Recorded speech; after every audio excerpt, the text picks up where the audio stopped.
Good morning बिलोवर्ड। पिछले हफ्ते हमने पार्ट 1 किया था अनटचेबल सीरीज़ का, और जितने लोग इसे सुन रहे हैं मैं उत्साहित करती हूँ कि आप पहले पार्ट 1 सुने। उसका लिंक आपको इस वीडियो के ऊपर मिल जाएगा। और जितने लोग ऑनलाइन सुन रहे हैं, इस वीडियो के नीचे एक लिंक मिलेगी जिससे आप एक पीडीएफ फाइल डाउनलोड कर सकते हैं। उसमें सारे वचन जो आज हम पढ़ेंगे वो सभी वचन को आप ढूंढ पाएंगे। तो जो पिछला हफ्ता था जब हमने पार्ट 1 शुरू किया अनटचेबल सीरीज़ का, तो हमने भजन संहिता 23 के साथ शुरुआत करी थी। और मैंने आपको अपने सपने के बारे में बताया था, और मुझे सबसे बड़ा आराम इस बात से मिला जब मैं मसीह में आई कि मेरा अब एक स्वर्गीय पिता है। और इसी बारे में पौलुस भी अपनी पत्रियों में लिखता है इस विषय में। वो मसीह है जो हमारे प्राणों में वो प्रतिदिन बन रहा है, और एक पुत्र के रूप में हम सीखते हैं पवित्र आत्मा के साथ, पवित्र आत्मा को हमारे अंदर कार्य करने के लिए। और जितना हम पवित्र आत्मा को अपने आप को समर्पण करेंगे, हम देखेंगे कि पवित्र आत्मा सहायता करेगा वो हर एक मसीह के स्वभाव को हमारे अंदर उत्पन्न करने के लिए। और जैसा हमें मालूम है, जो ये वीडियो है उसका टाइटल अनटचेबल सीरीज़ है, कि कैसे हम उस स्थान में आ सकते हैं जहाँ पे कोई भी वस्तु हमें छू नहीं सकती। क्योंकि मेरे बहुत सारे दोस्त हैं जो मसीह में भी हैं और बहुत सी परेशानी उनके जीवन में आती हैं। और सबसे महत्वपूर्ण दो चीज़ें हैं। पहला, नहीं भूलना कि हमारा एक पिता है, और जब हम इस ज्ञान में हैं कि हम उस पितापन में, उसके प्रेम में हैं, तब हम निडर होकर हम चल सकते हैं। और जैसे हम बाइबल में पढ़ते हैं कि पतरस ने जब यीशु मसीह को पानी में चलते हुए देखा, तो पतरस ने कहा कि यीशु मसीह, मैं भी पानी में चलना चाहता हूँ। और यीशु मसीह उससे बुलाते हैं, और तब पतरस पानी में चलता है। और जब पतरस अपनी आंखें यीशु मसीह से हटाकर इधर उधर देखने लगता है, तब वो जो है डूबना शुरू करता है। लेकिन जब वो डूब भी रहा था, यीशु मसीह ने उसे वहाँ नहीं छोड़ा। और फिर वो चिल्लाता है कि यीशु मसीह मुझे बचा लो, और यीशु मसीह बचाते हैं उसे। और ये मैसेज इसीलिए है क्योंकि परमेश्वर पिता पुत्रों को सिखा रहे हैं कि हम कैसे पानी के ऊपर हम चलें, कि हम हर एक जीवन के क्षेत्र में हम यीशु मसीह के समान हम बने। और अगर हम किसी भी क्षेत्र में अगर गिरते भी हैं, डूबते भी हैं, तो वहाँ पे वो उपलब्ध है हमें बचाने के लिए। इसीलिए लोग बीमार होते हैं, वो डॉक्टर के पास होते हैं, उनको चंगाई मिलती है, ये ठीक है। लेकिन एक स्थान मेरे और आपके लिए रखा है जिसमें हम उस स्वर्गीय स्वास्थ्य में बने रहते हैं, जहाँ पे हम फिर कभी दोबारा बीमार नहीं पड़ते। इसीलिए हम इस सीरीज़ को कर रहे हैं, और हम कुछ वचनों को पढ़ेंगे, और 3 गवाहियाँ मैं अपने जीवन से आपके बीच में आज शेयर करूँगी। कि सबसे पहले कि मैं बीमार पड़ी कैसे, और जब मैं बीमार पड़ी तो वहाँ से बाहर मैं कैसे निकली, और अब हम कैसे उस स्वर्गीय स्वास्थ्य में बने रह सकते। इन चीज़ों के बारे में हम सीखेंगे। और इसकी सरलता इतनी है कि हम सबसे पहले अपने मनों में इसे पकड़ें। और जो इसकी पहली वीडियो है उसमें हम लोग बात कर चुके थे CTS के बारे में। हमने जाना C से है कि सारी चिंताएं परमेश्वर पर डालें, T से हर एक चिंताओं को, हर एक विचारों को जो मसीह की पहचान के विरुद्ध में उठती हैं उसे गिराएं, और S से घोषणा करना। और अगर आप ध्यान दें, हर एक चिंताएं जो हमारे मनों में आती हैं वो एक सोच के समान आती है। हम वचन में से पढ़ेंगे मत्ती का सुसमाचार उसका 6 अध्याय उसका 31 वचन को पढ़ेंगे। यहाँ पे लिखा है, इसलिए तुम चिंता करके यह ना कहना कि हम क्या खाएंगे या क्या पिएंगे या क्या पहनेंगे। यहाँ पे वचन याद दिलाता है कि किसी भी बात की चिंता ना करना। और हम चिंता कैसे करते हैं, यहाँ पे लिखा है कि ये ना कहना अपने मुंह से कि हम क्या खाएंगे या क्या पिएंगे या क्या पहनेंगे। और आगे लिखा है, क्योंकि अन्य जातियां इन सब वस्तुओं की खोज में रहते हैं, पर तुम्हारा स्वर्गीय पिता जानता है कि तुम्हें इन सब वस्तुओं की आवश्यकता है। इसलिए पहले तुम परमेश्वर के राज्य और उसकी धार्मिकता की खोज करो, तो ये सब वस्तुएं भी तुम्हें मिल जाएंगी। अतः कल की चिंता ना करो, कल की चिंता अपने विचारों में ना आने दो, क्योंकि कल का दिन अपनी चिंता आप कर लेगा। आज के लिए आज ही का दुख बहुत है। इसलिए वचन यहाँ पे साफ साफ हमें याद दिलाता है कि किसी भी बात की चिंता ना करो। और एक जन चिंता कैसे करता है, वो अपने शब्दों के द्वारा कहकर। और यहाँ पे देख सकते हैं कि यीशु मसीह कह रहे हैं कि किसी बात की चिंता ना करो, क्योंकि तुम्हारा एक स्वर्गीय पिता है जो जानता है कि तुम्हें इन सब चीज़ों की आवश्यकता है। आपको मालूम है, आपका सबसे बड़ा विश्राम, आप अपनी चिंताएं किसी को तभी दे सकते हैं जब आपको मालूम है कि कोई है जो आपका ध्यान रख रहा है। अगर आप खुद के उद्धार करता हैं तो मैं समझ सकती हूँ कि आपको फिर चिंता करनी है। लेकिन जब मुझे और आपको मालूम है कि हमारा एक स्वर्गीय पिता है, और जो कारण है जिसके लिए हम अपनी चिंताओं को डालते हैं, इसलिए वचन कहता है कि सारी चिंताओं को तुम मुझ पे डाल दो। हमने वचन में पढ़ा, जैसे मत्ती के सुसमाचार में पढ़ा, कि कोई भी चिंता आप मत ग्रहण करो। हर एक जो विचार आपके मनों में आते हैं, जो चिंता को लेकर आते हैं, उसे ग्रहण मत करो, क्योंकि मेरा और आपका एक स्वर्गीय पिता है। हम पहले पहला पत्रस की पत्री उसका 5 अध्याय पढ़ेंगे और उसके बाद याकूब की पत्री उसका 4 अध्याय 6 वचन को हम पढ़ेंगे। और मैं चाहती हूँ आप लोगों को दिखाना कि कैसे वचन में लिखा है कि अपनी चिंताओं को परमेश्वर पे डालो और फिर शैतान का सामना करो। हम पढ़ेंगे पहला पत्रस की पत्री उसका 5 अध्याय। यहाँ पे लिखा है, इसी प्रकार हे नवयुवकों, तुम भी प्राचीनों के अधीन रहो, वरन तुम सब के सब एक दूसरे की सेवा के लिए दीनता से कमर बांध रहो, क्योंकि परमेश्वर अभिमानियों का विरोध करता है परंतु दीनों पर अनुग्रह करता है। इसलिए परमेश्वर के बलवंत हाथ के नीचे दीनता से रहो, जिससे वह तुम्हें उचित समय पर बढ़ाए। अपनी सारी चिंताएं उसी पर डाल दो, क्योंकि उसको तुम्हारी चिंता है। यहाँ पे वचन कहते हैं कि अपनी सारी चिंता उस पर डाल दो, क्योंकि उसको तुम्हारा ध्यान है। और आगे देखिए वचन में क्या लिखा है, अपनी सारी चिंताएं उसी पर डाल दो, क्योंकि उसको तुम्हारा ध्यान है। सचेत हो और जागते रहो, क्योंकि तुम्हारा विरोधी शैतान गरजने वाले सिंह के समान इस खोज में रहता है कि किसको फाड़ खाए। यहाँ पे क्यों शैतान को गरजने वाले सिंह के समान कहा है, और इस वचन से पहले हम देखते हैं कि लिखा है कि अपनी सारी चिंताएं तुम परमेश्वर पर डाल दो, और लिखा है कि तुम परमेश्वर के बलवंत हाथ के नीचे दीनता से रहो। और आगे लिखा है, विश्वास में दृढ़ होकर यह जानकर उसका सामना करो कि तुम्हारे भाई जो संसार में हैं ऐसे ही दुख सह रहे हैं। और हम आगे वचन को पढ़ेंगे याकूब की पत्री उसका 4 अध्याय 6 वचन से, और हम फिर इन बातों के ऊपर थोड़ा मनन करेंगे। वचन में लिखा है, वह तो और भी अनुग्रह देता है, इस कारण ये लिखा है, परमेश्वर अभिमानियों का विरोध करता है पर दीनों पर अनुग्रह करता है। इसलिए परमेश्वर के अधीन हो जाओ। कैसे अधीन हो जाओ? और शैतान का सामना करो तो वह तुम्हारे पास से भाग निकलेगा। परमेश्वर के निकट आओ तो वह तुम्हारे निकट आएगा। हे पापियों, अपने हाथ शुद्ध करो, और हे दुष्ट लोगों, अपने हृदय को पवित्र करो।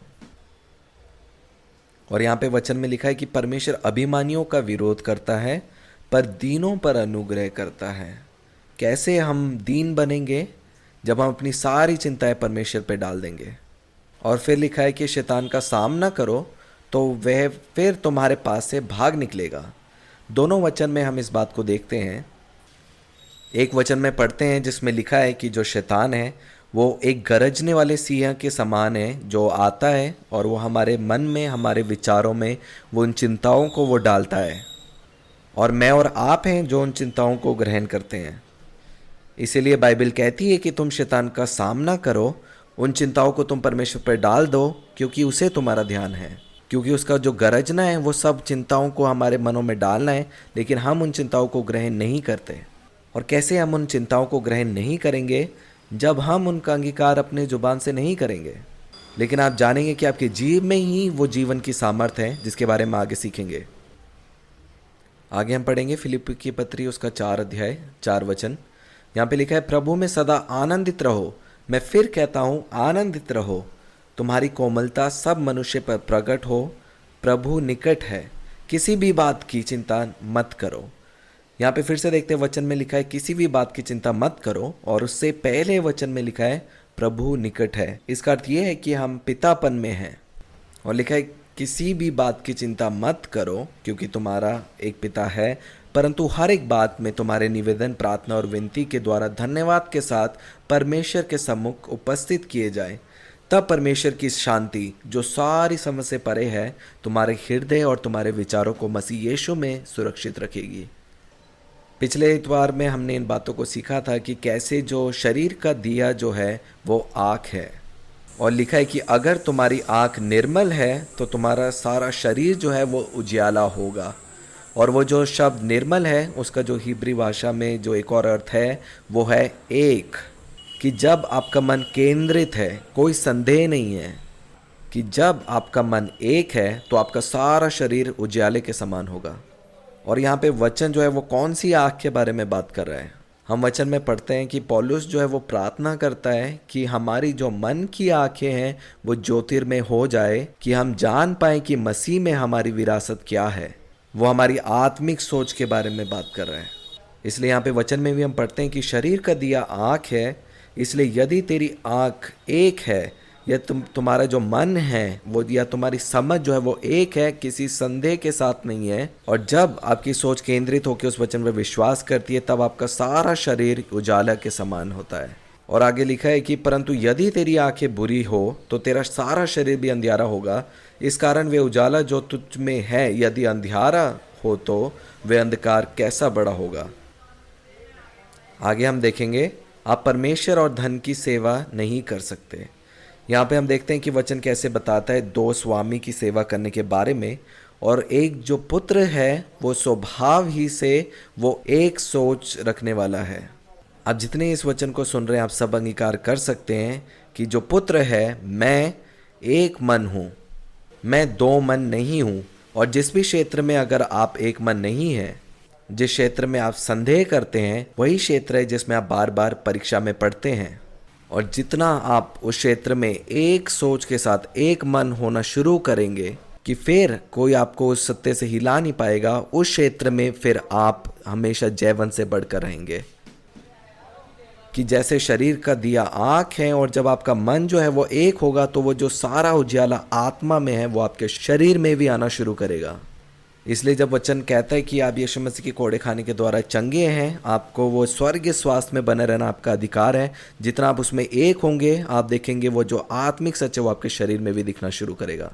और जब वचन कहता है कि यीशु मसीह धनी होकर कंगाल हो गए, कि हम जो कंगाल थे धनी हो जाए, चाहे मैं बहुत बारी अपने जीवन में असफल रहा हूँ लेकिन फिर भी जो है मैं उस सत्य वचन पे विश्वास रखूँगा, फिर आप उस उजाले को अपने जीवन में देखेंगे।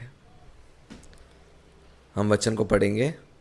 यहाँ पे लिखा है कोई मनुष्य दो स्वामी की सेवा नहीं कर सकता, क्योंकि वह एक से बैर और दूसरे से प्रेम रखेगा, या एक से मिला रहेगा और दूसरे को तुच्छ जानेगा। तुम परमेश्वर और धन दोनों की सेवा नहीं कर सकते। आपको याद है हमने वचन में से भजन संहिता 23 में से हमने बात करी थी कि यहोवा मेरा चरवाहा है, मुझे कुछ घटी ना होगी। वह है जो मुझे सुखदाई जल के झरने के पास ले चलता है, वह है जो मेरे जी में जी लेके आता है, वही है जो मुझे धार्मिकता के मार्गों में मेरी अगुवाई करता है। जब भी आप किसी के साथ रिश्ते में हैं, उस रिश्ते के लिए दो जन ज़रूरी हैं, वो एक जन से नहीं है। और सही मायने में एक सच्चा रिश्ता वही है जब दो लोग एक दूसरे की सुनते हैं, कि जब एक बोलता है तो दूसरा काम करता है, अगर कोई बोल रहा है तो वो सुनता है, और वो जो रिश्ता है वो दो लोगों के बीच में है। तो आप अपने जीवन के हर क्षेत्र में देख सकते हैं कि क्या आप पिता के साथ उस रिश्ते में हैं या नहीं, क्योंकि आपके उस जीवन के क्षेत्र के बारे में पिता ने पहले से ही कह दिया है कि आप कौन हैं। तो आपको शुरू करना है उस आवाज़ को सुनना, और जब हम ऐसा करेंगे तब हम अपने पिता के साथ रिश्ते में हैं, कि जब मैं उसकी आवाज़ को सुनता हूँ और वैसा मैं करता हूँ। और जब ऐसा आप अपने जीवन में, किसी दूसरे के जीवन में नहीं, अपने जीवन में ऐसा काम शुरू करना करेंगे तो आप देखेंगे जो पवित्र आत्मा है वो हमेशा आपको उस सुखदाई जल के झरने के पास लेके चलेगा। मैं हमेशा लोगों को इस बात को याद दिलाती हूँ कि मैं कभी भी एक मनुष्य का जीवन दूसरे मनुष्य के जीवन से मैं तुलना नहीं करती, क्योंकि कई जीवन में हो सकता है कि बहुत से जो झूठ के बीज हैं वो प्राणों में गिरे हैं एक क्षेत्र में, और पवित्र आत्मा उन बीजों को वो निकालता है। और हो सकता है कि दूसरे मनुष्य के जीवन में वो जो जीवन है, जीवन का कार्य है, वो तुरंत दिखाई दे। और जितना मैं और आप सीखते हैं पवित्र आत्मा को समर्पण करने के लिए, जितना हम उसकी आवाज़ को सुनकर वो कार्य करते हैं, तो वो हमेशा आपको जो है वो जयवंत के मार्ग में वो आपको लेके चलेगा। आगे हम पढ़ेंगे याकूब की पत्री उसका 1 अध्याय उसके 5 वचन में। यहाँ पे लिखा है, पर यदि तुम में से किसी को बुद्धि की घटी हो तो परमेश्वर से मांगे, जो बिना उल्हाना दिए सबको उदारता से देता है और उसको दी जाएगी। जो याकूब की पत्री है मुझे बहुत पसंद है, क्योंकि एक ये व्यवहारिक पुस्तक है। ये पत्री हमें सिखाती है कि एक पुत्र का जीवन कैसा चलना चाहिए, और ये सिखाती है कि जब मैं और आप परीक्षा में पढ़ें तो पहली चीज़ जो हमें करनी है वो है आनंद मनाना है। और मुझे पसंद है कि यहाँ पे लिखा है कि जब हम परीक्षा में हैं तब ये वचन कहते हैं कि हम बुद्धि को मांगे, बुद्धि को। इसका अर्थ है कि हम बुद्धि के द्वारा उन फलों को अपने जीवन में हम प्राप्त करेंगे, और फिर वो दिखाते हैं कि अपने व्यवहारिक जीवन में हम उसे कैसे उपयोग में लेके आए। वचन में लिखा है, पर यदि तुम में से किसी को बुद्धि की घटी हो तो परमेश्वर से मांगे, जो बिना उल्हाना दिए सबको उदारता से देता है और उसको दी जाएगी। और आगे लिखा है, पर विश्वास से मांगे और कुछ संदेह ना करें, क्योंकि संदेह करने वाला समुद्र की लहर के समान है जो हवा से बहती और उछलती है। ऐसा मनुष्य ये ना समझे कि मुझे प्रभु से कुछ मिलेगा। वह व्यक्ति दुचित है और अपनी सारी बातों में चंचल है। जो पुत्र जो हैं वो संदेह नहीं करते, वो दो सोच के साथ नहीं है, वो एक सोच के साथ हैं, केंद्रित। हो सकता है कि मेरे मनों में जो है वो दो विचार आने की कोशिश करें। वो सारी जो परीक्षाएं, जो चिंताएं जो है वो दहाड़ने वाली सिंह के समान, और मेरा कार्य केवल उसका सामना करना है। और मैं कैसे उसका सामना करूंगी? मैं उन विचारों को ग्रहण नहीं करूंगी। किसी भी बात की चिंता ना करो। और ये हम कैसे कर सकते हैं? बस हमें वो बात अंगीकार अपने मुंह से नहीं करनी। आगे हम वचन में पढ़ेंगे 21 अध्याय से। यहाँ पे लिखा है, इसीलिए सारी मलिनता और बैर भाव को बढ़ती की दूर करके उस वचन को नम्रता से ग्रहण कर लो जो हृदय में बोया गया और जो तुम्हारे प्राणों का उद्धार कर सकता है। परंतु वचन पर चलने वाले बनो, और केवल सुनने वाले ही नहीं जो अपने आप को धोखा देते हैं। क्योंकि जो कोई वचन को सुनने वाला हो और उस पर चलने वाला ना हो तो वह उस मनुष्य के समान है जो अपना स्वाभाविक मुंह तो दर्पण में देखता है, इसलिए कि वह अपने आप को देखकर चला जाता और तुरंत भूल जाता है कि वह कैसा था। कि वो तुरंत भूल जाता है कि वो परमेश्वर का पुत्र है। जो आईना है वो क्या है? वो परमेश्वर का वचन है जो हमारा आईना है, आत्मिक आईना है। और जब मैंने और आपने वचन को ग्रहण किया, बाइबल में लिखा है, हमारा नया जन्म हो गया, स्वर्ग से नया जन्म हो गया। परमेश्वर से मैं और आप उत्पन्न हुए हैं, एक स्वर्ग जात। और जब हम इस आईने को देखते हैं, वचन में लिखा है कि जो कोई वचन को सुनने वाला हो और उस पर चलने वाला ना हो तो उस मनुष्य के समान है जो अपना स्वाभाविक मुंह देखता है पर तुरंत भूल जाता है कि वो कैसा है। जैसे हमारे जीवन में जब परीक्षा आती है तो हम साधारण लोगों की तरह हम लोग भी चिंता में पड़ जाते हैं और हम लोग भी दूसरे लोगों की तरह व्यवहार करना शुरू करते हैं। और आगे वचन में लिखा है, पर जो व्यक्ति स्वतंत्रता की सिद्ध व्यवस्था पर ध्यान करता है वो याद रखता है कि अब मैं एक नई सृष्टि हूँ, स्वर्ग से उत्पन्न हुआ हूँ। और आगे वचन में लिखा है, ऐसा व्यक्ति वह अपने काम में इसलिए आशीष पाएगा कि सुनकर भूलता नहीं पर वैसा ही काम करता है। जैसे मैंने आपको याद दिलाया कि जब परीक्षा आपके जीवन में आती है, आप भूलें मत कि आप परमेश्वर के पुत्र हैं, कि आप ना भूलें कि आप एक साधारण व्यक्ति नहीं हैं, अब आप एक स्वर्ग जात हैं। रोमियो की पत्री में हम इस वचन को पाते हैं कि जो शारीरिक व्यक्ति है वो परमेश्वर की बातों को ग्रहण नहीं कर सकता। एक शारीरिक व्यक्ति का जो अर्थ है, अगर हम उसे हिब्रू भाषा में देखेंगे, उसका अर्थ यही है, एक ऐसा व्यक्ति जो अपनी 5 इंद्रियों के द्वारा चलाए चलता है। और वो उन्हीं बातों से चलाए चलता है जिन बातों को वो अपने आसपास अपने शरीर में देखता है। और ऐसा व्यक्ति जो है वो परमेश्वर की बातों को ग्रहण नहीं कर सकता, क्योंकि वो सारी बातें जो परमेश्वर की ओर से वो आत्मिक हैं। लेकिन मैं और आप अब एक शारीरिक व्यक्ति नहीं है, मैं और आप अब आध्यात्मिक हैं। हमें मालूम है हमारी उत्पत्ति किसके द्वारा हुई है। हमारी उत्पत्ति परमेश्वर पिता के द्वारा हुई है, जिसका जन्म स्वर्ग से हो गया है। और उन परीक्षाओं के समय में जो हमारे जीवन में आती हैं, उस समय में हमें नहीं भूलना कि मैं और आप एक स्वर्ग जात हैं। और आगे हम याकूब की पत्री में सीखते हैं कि वो कहता है कि हम सुनने के लिए तत्पर हों, बोलने में धीर और क्रोध में धीमा हो। सुनने के लिए जो है मैं और आप तत्पर हों, बोलने में धीर हों, उन विचारों को ग्रहण मत करो और क्रोध में धीमा हो। क्योंकि जो क्रोधित मन है वो परमेश्वर की धार्मिकता को उत्पन्न नहीं करते। इसका अर्थ है उस समय में जब हम क्रोधित नहीं होते, परमेश्वर की धार्मिकता जो हमारी तरफ से जाती है और उस कार्य को सफल करके आती है। और जितना हम अपने आप को शांत रखते हैं और जब हम नहीं भूलते कि हम परमेश्वर के पुत्र हैं, कि हम साधारण व्यक्ति नहीं हैं, हम मनुष्य जात नहीं हैं, लेकिन मैं और आप अब एक स्वर्ग जात हैं, एक नई सृष्टि है। उस समय से जब हमने यीशु मसीह को ग्रहण किया और अपने जीवन में अंगीकार किया, वचन कहता है उस समय हमारा नया जन्म हो गया स्वर्ग से। पिछले हफ्ते हमने एक उदाहरण की बात करी थी सुपरमैन के बारे में। सुपरमैन दिखता आम लोगों की तरह है पर वो आम व्यक्ति नहीं है। सब लोगों को जब मदद चाहिए, उसको छुड़ाने के लिए जो व्यक्ति आता है वो सुपरमैन है। और सुपरमैन की सबसे बड़ी चिंता यही हो सकती है कि वो ना भूले कि वो सुपरमैन है, क्योंकि हर समय वो जिनके साथ रहता है वो मनुष्य जात है। और जितना सुपरमैन इस बात पर विश्वास करता है और नहीं भूलता वे कौन है, यही उसकी सबसे बड़ी जीत है। आगे हम वचनों में से पढ़ेंगे। दूसरे कुरिन्थियों की पत्री उसका 10 अध्याय उसके 3 वचन से पढ़ेंगे। यहाँ पे लिखा है, क्योंकि यद्यपि हम शरीर में चलते फिरते हैं तो भी शरीर के अनुसार नहीं लड़ते, क्योंकि हमारी लड़ाई के हथियार शारीरिक नहीं। कई बार हमें ऐसा लग सकता है कि जब परीक्षा आती है तो हमें शरीर में लड़ने की ज़रूरत है, लेकिन वचन हमें याद दिलाता है कि हमारी लड़ाई शारीरिक नहीं।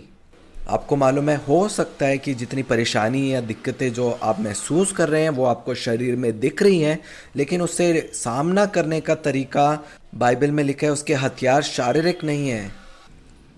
हम देखेंगे वचन में लिखा है, क्योंकि हमारी लड़ाई के हथियार शारीरिक नहीं पर गढ़ों को ढा देने के लिए परमेश्वर के द्वारा सामर्थ्य है। इसलिए हम कल्पनाओं का और हर एक ऊंची बात का जो परमेश्वर की पहचान के विरुद्ध में उठती है खंडन करते हैं, और हर एक भावना को कैद कर कर मसीह का आज्ञाकारी बना देते हैं, और तैयार रहते हैं कि जब तुम्हारा आज्ञा पालन पूरा हो जाए तो हर एक प्रकार के आज्ञा उल्लंघन को दंडित करें।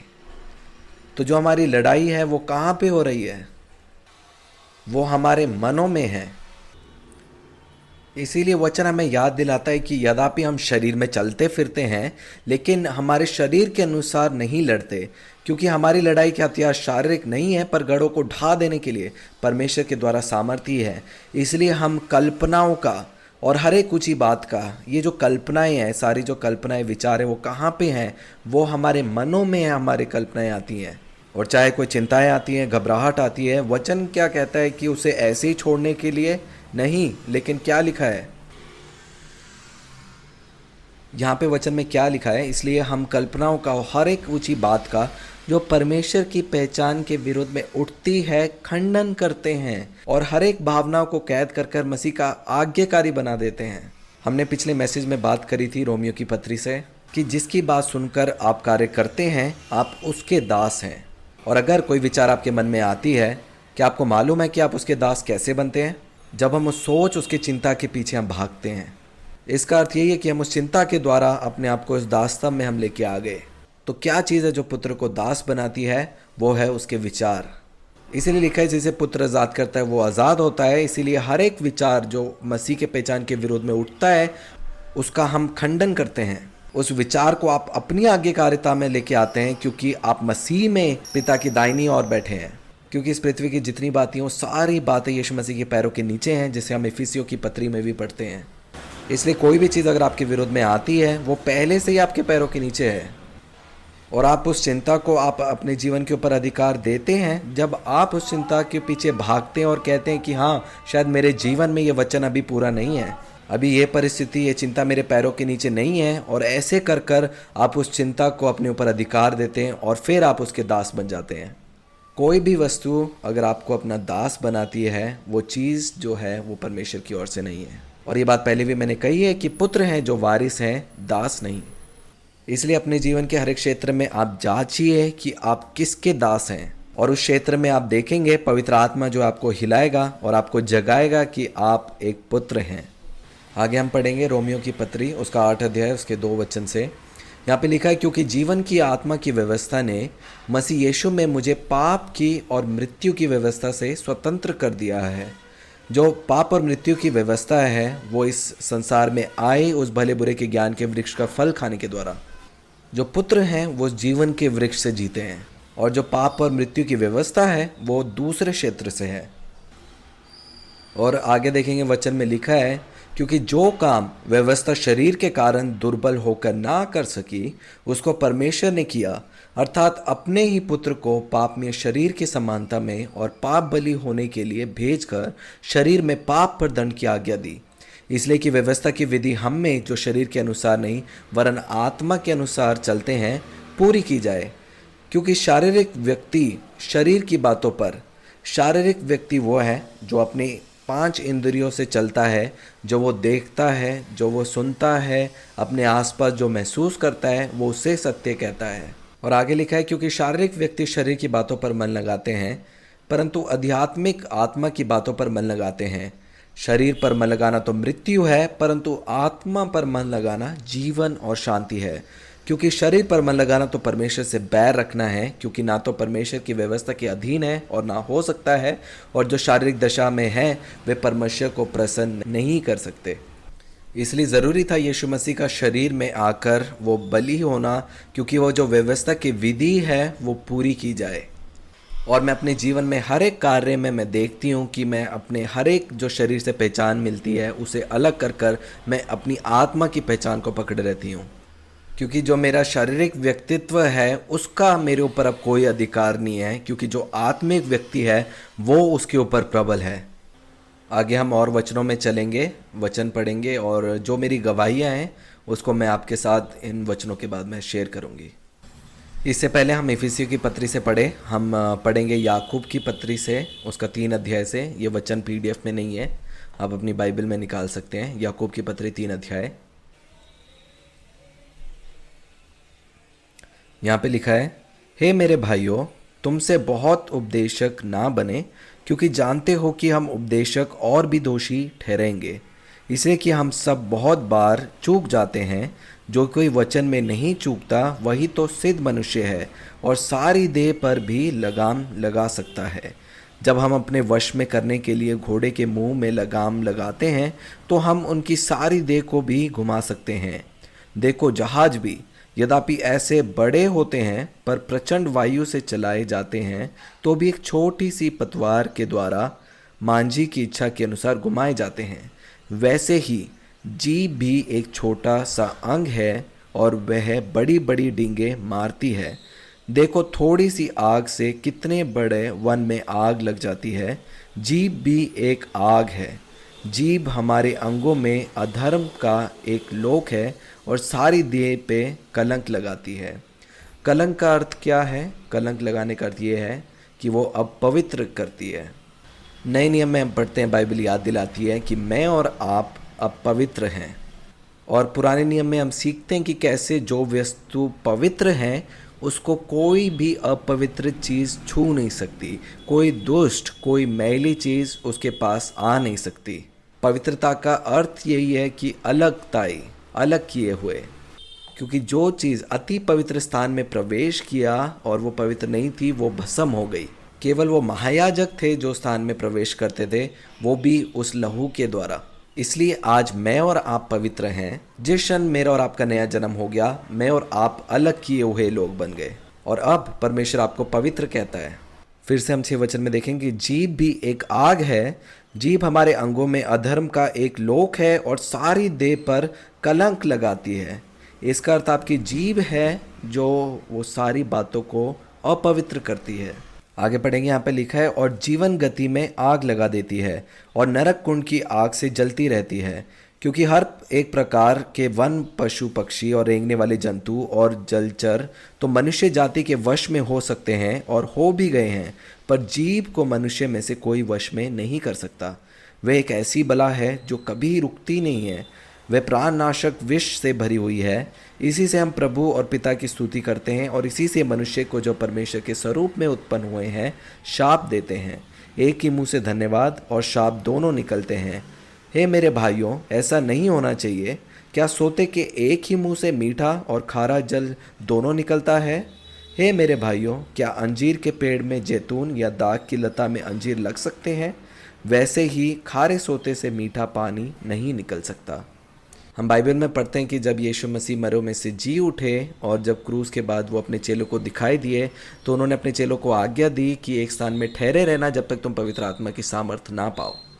और हम देखते हैं कि कैसे पेंतिकोस्त के दिन वो 120 लोगों में वो पवित्र आत्मा उतर आया। हर एक जन जो सुन भी रहे थे, जो आप लोग पुत्र हैं, आपके अंदर वो पवित्र आत्मा है। और क्या चीज़ थी वो? जो सबसे पहली चीज़ जो परमेश्वर ने पकड़ी वो जीभ थी। और अब जब आप इस जीव से उस अन्य भाषा को बोलते हैं तो कल्पना करिए क्या होता है। वो उन परमेश्वर के पुत्रों के लिए एक सही मार्ग में लेके आती है। आगे हम और वचनों को पढ़ेंगे। अभी हमने बात करी विचारों के बारे में और हमने सीखा अपनी सारी चिंताओं को परमेश्वर पर डालने के लिए, कि कैसे पौलुस जो है दो तरीके से दो बातों को वो बताता है। एक कि अपनी सारी चिंताएं परमेश्वर पर डाल दो क्योंकि उसे तुम्हारी चिंता है। परमेश्वर जो है वो दीन लोगों के ऊपर अनुग्रह करता है और वो दिखाता है कि कैसे जो चिंताएं हैं वो एक गरजते हुए सिए के समान है कि वो किसे फाड़ खाए, वो सबको खा नहीं सकता। और वो दहाड़ना क्या है, वो आपके मनों में वो विचार और चिंताओं को लेके आता है। लेकिन जब मैं और आप सीखते हैं उन विचारों को, चिंताओं को मसीह की पहचान में अधीन करना और उन विचारों का खंडन करना और अपने मुंह से अंगीकार करना, और जो वचन हमारे मुंह से निकलता है उसकी जो भूमि है वो बहुत महत्वपूर्ण है। इसलिए यीशु मसीह जी उठने के बाद सबसे पहली चीज़ उन्होंने जो पकड़ी वो मनुष्य की जीभ थी पेंतकोस्ट के दिन। इसलिए ज़रूरी है घोषणा करना। परमेश्वर ने भी जब ये सृष्टि को बनाया, सिर्फ उन्होंने कल्पना नहीं करी, उन्होंने कल्पना करी लेकिन उसके साथ उसकी घोषणा करी। और जब परमेश्वर ने कहा उजियाला हो तो उजियाला हो गया। कोई ऐसी सामर्थ है जब हम अपने मुंह से घोषणा करते हैं। आप अपने जीवन में आप लोगों ने उद्धार को कैसे प्राप्त किया? जब आपने यीशु मसीह पे विश्वास किया और अपने मुंह से अंगीकार किया, और तब आपका उद्धार हो गया। आगे हम पढ़ेंगे इफिसियों की पत्री उसका 6 अध्याय। यहाँ पे लिखा है, इसलिए प्रभु में और इसकी शक्ति के प्रभाव में बलवंत बनो, परमेश्वर के सारे हथियार बांध लो कि तुम शैतान की युक्तियों के सामने खड़े रह सको। आपको याद है हमने जो है आत्मिक मलयुद्ध के बारे में बात करी थी, और जब हमने युद्ध की बात करी थी उसमें से एक युद्ध ये था कि जो हमारा युद्ध है वो मांस और लहू से नहीं है परंतु प्रधानों से और अधिकारियों से है और इस संसार के अंधकार के हाकिमों से है जो आकाश में है। और लिखा है कि उन हर एक विचार को जो मसीह की पहचान के विरुद्ध में उठती है उसका खंडन करो। और इन्हीं बातों को हम यहाँ पे वचन में पढ़ेंगे। यहाँ पे लिखा है, इसलिए प्रभु में और उसकी शक्ति के प्रभाव में बलवंत बनो, परमेश्वर के सारे हथियार बांध लो कि तुम शैतान की युक्तियों के सामने खड़े रह सको। हर एक युक्तियाँ जो शैतान, जो विचार, जो चिंताएं हमारे मन में लेके आते हैं, उन चिंताओं को उन्हें हटाकर हम उसके सामने खड़े रह सकें। और आगे लिखा है, क्योंकि हमारा ये मल युद्ध लहू और मांस से नहीं परंतु प्रधानों से, अधिकारियों से और इस संसार के अंधकार के हाकिमों से और दुष्टता की आत्मिक सेनाओं से है जो आकाश में है। इसलिए परमेश्वर के सारे हथियार बांध लो कि तुम बुरे दिन में सामना कर सको और सब कुछ पूरा करके स्थिर रह सको। क्या वचन कह रहा है यहाँ पे लड़ाई करने के लिए? वचन सिर्फ याद दिलाता है आपको स्थिर रहने के लिए। और जो वचन हमने पहले पढ़े उसमें भी हमने देखा कि कैसे वचन कहता है कि तुम शैतान का सामना करो उन विचारों को ग्रहण ना करके। जब यीशु मसीह की शैतान से परीक्षा हुई तो यीशु मसीह ने क्या किया? क्या वो लड़ रहे थे? वहाँ पे कोई लड़ाई नहीं थी, लेकिन वो अपने पहचान में स्थिर बने हुए थे। और वो जो सारी परीक्षाएं थी वो कहाँ पे थी? वो सब उनके विचारों में थी। वो सारी परीक्षा एक आवाज़ की तरह उनके प्राणों में आई कि वचन में लिखा है कि अगर तू यहाँ से कूदे तो स्वर्गदूत जो हैं तुझे हाथों हाथ उठा लेंगे। और फिर यीशु मसीह कहते हैं कि तू अपने परमेश्वर की परीक्षा ना करना। फिर शैतान कहता है कि अगर तू परमेश्वर का पुत्र है तो इस पत्थर को कह कि रोटी बन जाए। तू मेरे सामने झुककर मुझे प्रणाम कर। और फिर यीशु मसीह कहते हैं तू केवल अपने परमेश्वर की महिमा न कर। इसलिए हर एक जो परीक्षाएं थी वो एक आवाज़ की तरह उन तक पहुंची, और वो उस आवाज़ में, उस विचार में बह नहीं गए, लेकिन उन्होंने उसका सामना किया उन वचनों का अंगीकार कर कर। और फिर वहाँ पे लिखा है कि जो शैतान जो है वहाँ से भाग गया। और यही चीज़ मेरे और आपके जीवन के लिए भी सत्य है। और जब वो चिंताएं, परेशानी आई, हम उन चिंताओं को ग्रहण कर कर उनका अंगीकार करते हैं। एक राजा जो है वो एक दूसरे राजा को जन्म देता है। उसकी जितनी जो पीढ़ी होंगी वो एक राजा को उत्पन्न करेगी। एक जो शेर जो है वो एक दूसरे शेर को जन्म देता है। और जब हमने परमेश्वर के पुत्र के द्वारा जन्म लिया, हम भी परमेश्वर के पुत्र बन गए। इसीलिए हम यीशु मसीह के पिता को मैं और आप पिता कह सकें। हम किसी दूसरे के पिता को पिता नहीं बोल सकते। मैं उसको पिता इसीलिए बोल सकता हूँ क्योंकि अब मैं और वो एक जात हो चुके हैं। हो सकता है आज आप भी जो है पिता कह सकते हैं, लेकिन आपके मन में जो है वो परमेश्वर और मनुष्य के जो चिन्ह हैं वो दिख सकते हैं। लेकिन जब आप उसे पिता कहते हैं, याद रखें अब आप और वो एक जात हैं। स्वर्ग जात, एक नई सृष्टि। और आगे हम यीशु मसीह के जीवन में देखते हैं कि हर एक परिस्थितियां जो उनके सामने आई, वो बोलने में धीर थे, और जब उन्होंने बोला तो उन्होंने अपनी पहचान के बारे में बोला कि वो कौन है। और जितना हम अपने जीवन के छोटे छोटे क्षेत्र में हम ऐसा करना सीखेंगे, फिर हम देखेंगे अपने जीवन में हम पानी में चलने के समान हम भी चलेंगे। और हम इस वचन को दोबारा से पढ़ेंगे जिसमें लिखा है, इसलिए परमेश्वर के सारे हथियार बांध लो कि तुम बुरे दिन में सामना कर सको और सब कुछ पूरा करके स्थिर रह सको। इसलिए सत्य से अपनी कमर कसकर और धार्मिकता की झिलम पहनकर, धार्मिकता क्या कि आप पिता के साथ सही हैं, उस सहीपन में। और आगे लिखा है, और पाँव में मेल के सुसमाचार की तैयारी से जूते पहनकर, और इन सब के साथ विश्वास की ढाल लेकर स्थिर रहो, जिससे तुम उस दुष्ट के सब जलते हुए तीरों को बुझा सको। वो जो जलते हुए तीर क्या हैं? वो सब विचार हैं, चिंताएं हैं जो हमारे मनों में आती हैं। और जब हम उस विश्वास की ढाल लेते हैं तो हम सब उन जलते हुए तीरों को हम जो है बुझा देते हैं। और आगे लिखा है, और उद्धार का टोप और आत्मा की तलवार जो परमेश्वर का वचन है ले लो। हमने देखा कि कैसे जो शत्रु के तीर हैं वो चिंताएं और विचार हैं जो हमारे प्राण में, हमारे मन में आते हैं, और हम उसे कैसे हम खंडित करते हैं विश्वास के द्वारा, उसका घोषणा करके। और हमें लग सकता है कि वचन हमें याद दिला रहा है कि ये सारे हथियारों को पहनकर तुम लड़ने जाओ, लेकिन वचन हमें बताता है कि हम ये सब हथियारों को लेकर स्थिर बने रहो। वो इसीलिए है क्योंकि वो जो युद्ध है वो पूरा हो चुका है। क्योंकि जैसे हम वचन में यहाँ पे पढ़ते भी हैं कि यहाँ पे लिखा है, क्योंकि जो हमारा मलयुद्ध है वह लहू और मांस से नहीं है, परंतु प्रधानों से, अधिकारियों से, और इस संसार के अंधकार के हाकिमों से, और उस दुष्टता की आत्मिक सेनाओं से है जो आकाश में है। और आप देखिए कि इफिसियों की पत्री में हम क्या पढ़ते हैं, वहाँ पे लिखा है कि इन सारी प्रधानताओं से, अधिकारों से आपको उठाकर जो है मसीह में अब बिठा दिया गया है। और अब जो ये प्रधान हैं, अधिकारियाँ हैं, और जो अंधकार के हाकिम हैं, ये सब कुछ अब उसके पैर के नीचे हैं। और इसीलिए हम लोग लड़ते नहीं हैं, क्योंकि ये पहले से ही सारी वस्तु हमारे पैरों के नीचे हैं। इसीलिए हम सिर्फ स्थिर बने रहते हैं। तो जो शत्रु के जलते तीर थे वो कहाँ पे जो है हमला करते हैं? वो हमारे मनों में, हमारे कल्पनाओं में, हमारे विचारों में। और हम उसे कैसे बुझाते हैं?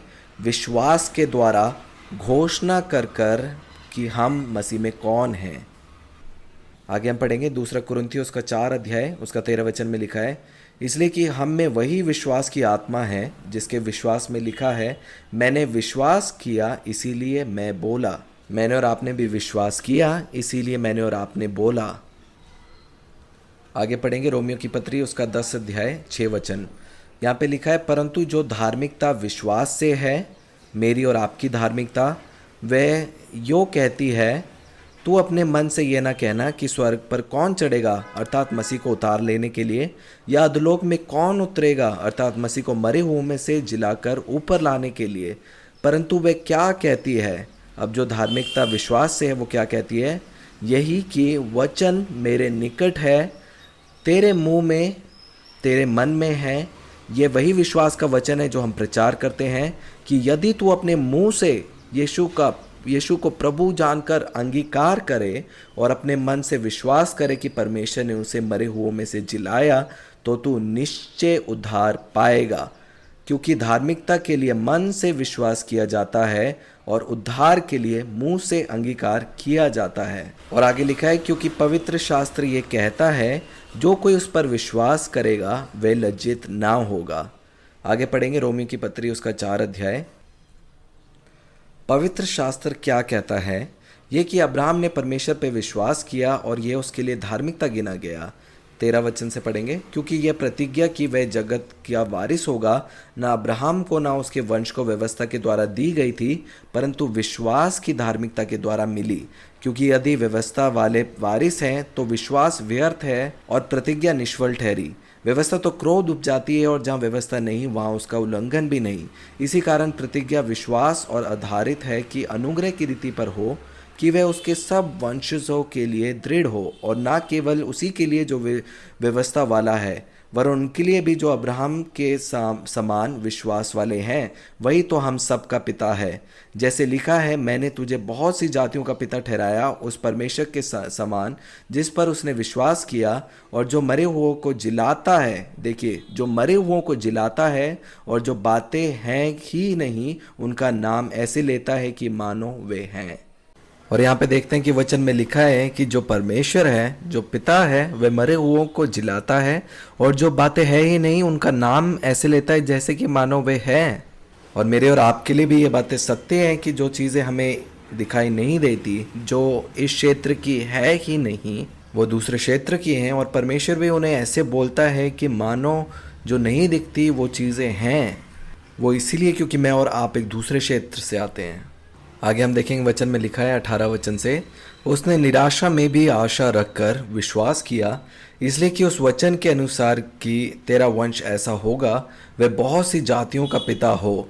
वह जो 100 वर्ष का था, अब्राहम, अपने मर हुए से शरीर और सारा के गर्भ की मरी हुई किसी दशा जानकर भी विश्वास में निर्बल ना हुआ और ना अविश्वासी होकर परमेश्वर की प्रतिज्ञा पर संदेह किया, पर विश्वास में दृढ़ होकर परमेश्वर की महिमा की और निश्चय जाना कि जिस बात की उसने प्रतिज्ञा की है वह उसे पूरा करने में सामर्थ्य है। इस कारण ये उसके लिए धार्मिकता गिना गया। और ये वचन विश्वास उसके लिए धार्मिकता गिना गया, न केवल उसी के लिए लिखा गया वरन हमारे लिए भी, जिनके लिए विश्वास धार्मिकता गिना जाएगा, अर्थात हमारे लिए जो उस पर विश्वास करते हैं, जिसने हमारे प्रभु यीशु मसीह को मरे हुए में से जिलाया, वह हमारे अपराधों के लिए पकड़वाया गया और हमारे धर्मी ठहरने के लिए जिलाया भी गया। हमने याकूब की पत्री 3 अध्याय में देखा कि कैसे जो जीव है, जीव के द्वारा उस जीवन को हम अपनी आत्मा से शरीर में लेके आ सकते हैं। और उसी के नीचे PDF में देख सकते हैं, हम आगे वचने को पढ़ेंगे। परिश्रम करना अपने मन को शांत रखने के लिए, क्योंकि आपका एक पिता है, उसने आपको एक पूर्ण कार्य में रखा है।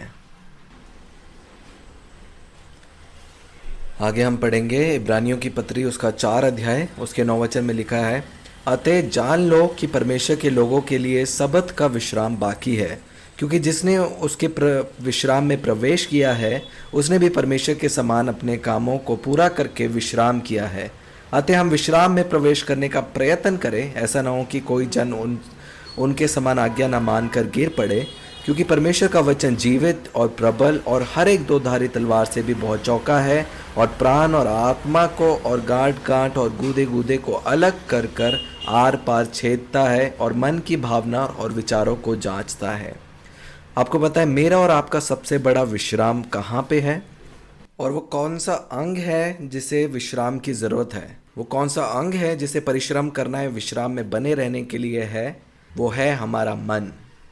और जब बाइबल में हम विश्राम के बारे में पढ़ते हैं, वो चाहता है कि हम अपने मनों में उस विश्राम को प्राप्त करें। और उसके अगले ही अध्याय में हम पढ़ते हैं कि परमेश्वर का वचन जो है जीवित, प्रबल और हर एक दोधारी तलवार से भी बहुत चौखा है।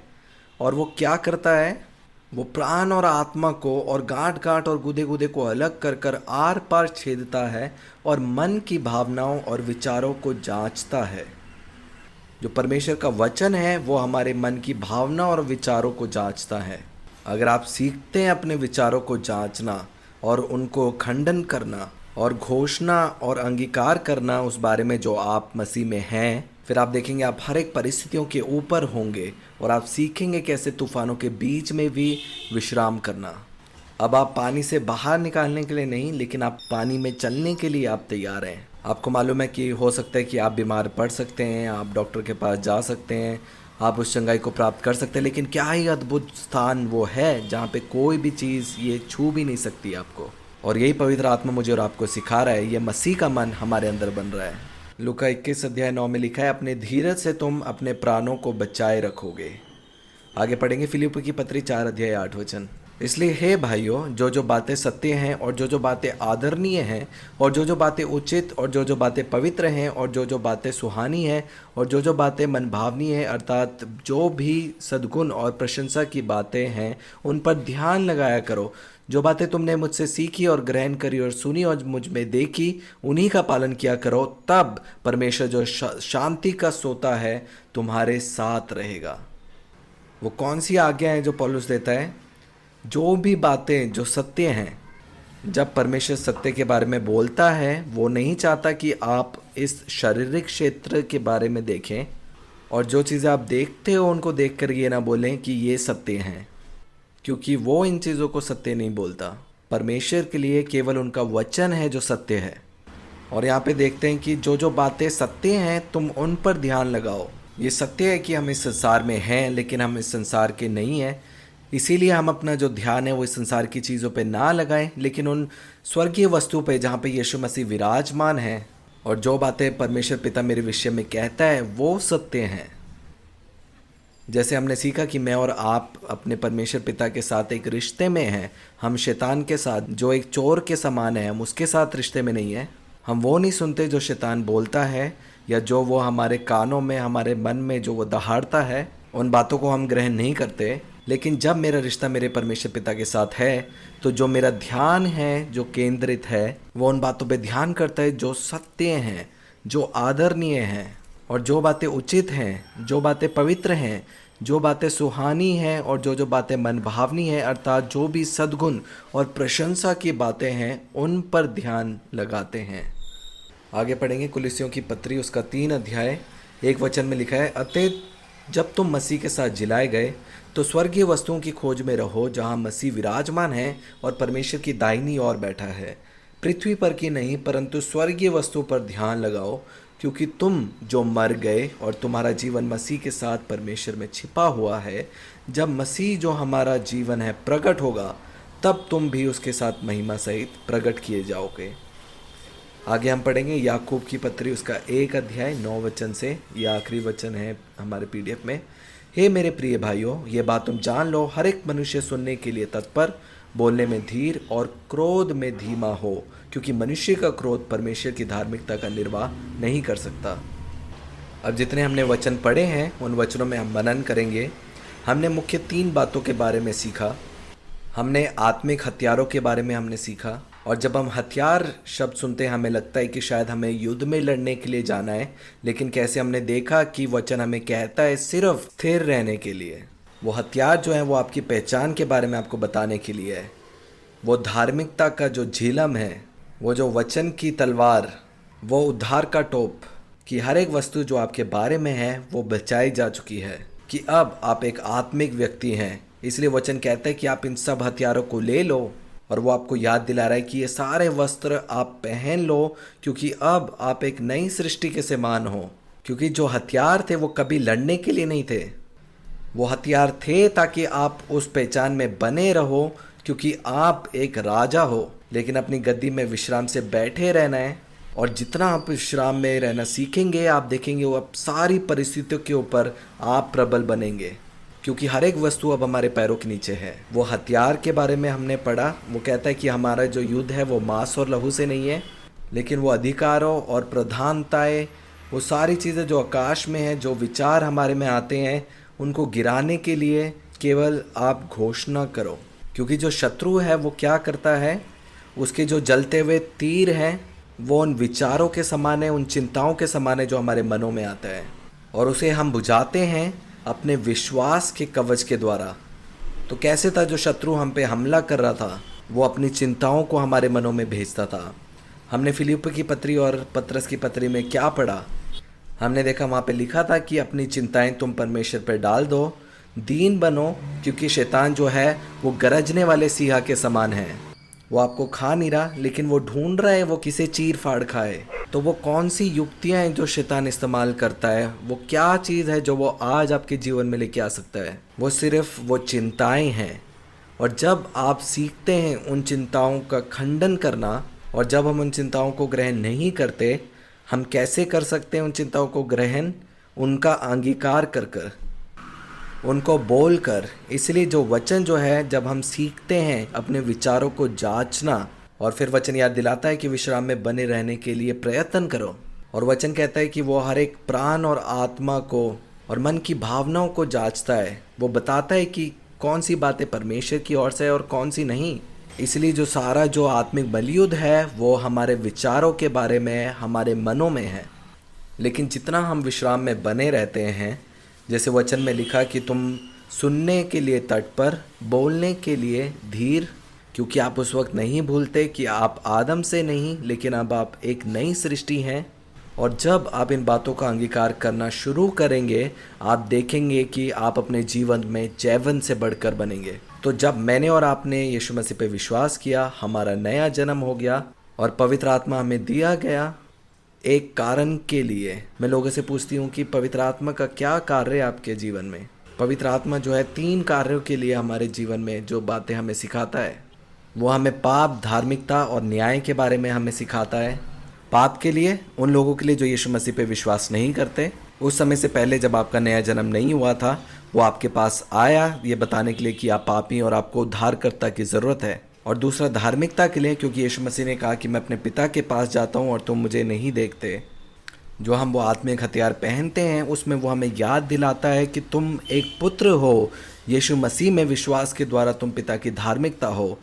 और तीसरा न्याय की, कि जो शैतान है, जो दोष लगाने वाला आत्मा है, उसका न्याय करने के लिए यीशु मसीह तैयार है। इसलिए मैं और आप लड़ते नहीं हैं, लेकिन हम घोषणा करते हैं। और जितना हम सीखते हैं पवित्र आत्मा को अपने जीवन में कार्य करने के लिए, वो हर एक परिस्थिति जो हमारे जीवन में आती हैं, हम उन परिस्थितियों में विजय प्राप्त करेंगे। अगर आज आप अपने जीवन में किसी क्षेत्र में परीक्षा में हैं, तो वो परीक्षा इसीलिए है क्योंकि उस क्षेत्र में आप अभी तक नहीं जागे अपनी पहचान में कि आप परमेश्वर के पुत्र हैं। और जितना आप उस क्षेत्र में पवित्र आत्मा के साथ उन्हें कार्य करने देते हैं, आप देखेंगे कि बार बार फिर आप उन परीक्षाओं में नहीं पड़ेंगे। लेकिन जब आप पवित्र आत्मा को अनुमति देंगे आपके जीवन में कार्य करने के लिए, उस पहचान में दृढ़ बने रहने के लिए, आप उस परिस्थिति में जयवंत बनेंगे। और कितना ही वो अद्भुत स्थान है वो, जहाँ पे आपको फिर से नहीं कहना कि मेरे लिए प्रार्थना करो, लेकिन एक ऐसा स्थान जहाँ पे आप स्वर्गीय स्वास्थ्य में बने रहते हैं। आपको मालूम है, ये मेरे जीवन की गवाही है। 2009 में जब मैं मसीह में आई और मैं जानती थी कि परमेश्वर मेरा पिता है, मैं उनके पुत्र हूँ, लेकिन मुझे नहीं मालूम था कि मेरे सीखने के लिए क्या है। मुझे उन विचारों को जो पिता की ओर से नहीं है, खंडन करना है और अपने मुंह से अंगीकार करना है, घोषणा करना है जीवन के बारे में। और मेरा जीवन भी अन्य लोगों की तरह था, मैं भी साधारण रीति से जीती थी और मैं अपने मुंह से अंगीकार करती थी कि मैं आज थकी हुई हूँ, मैं बीमार हूँ। और मुझे याद है एक समय में जब मैं बीमार थी, उस समय में मैं अपने बालों को सीधा कराने के लिए एक पार्लर में गई और वहाँ पे जो काम करने वाली स्त्री थी, उन्होंने बोला कि प्रिया, अगर आप ऐसा करते हैं तो हो सकता है कि आपके जो सारे बाल हैं वो ख़राब हो सकते हैं और वो झड़ सकते हैं।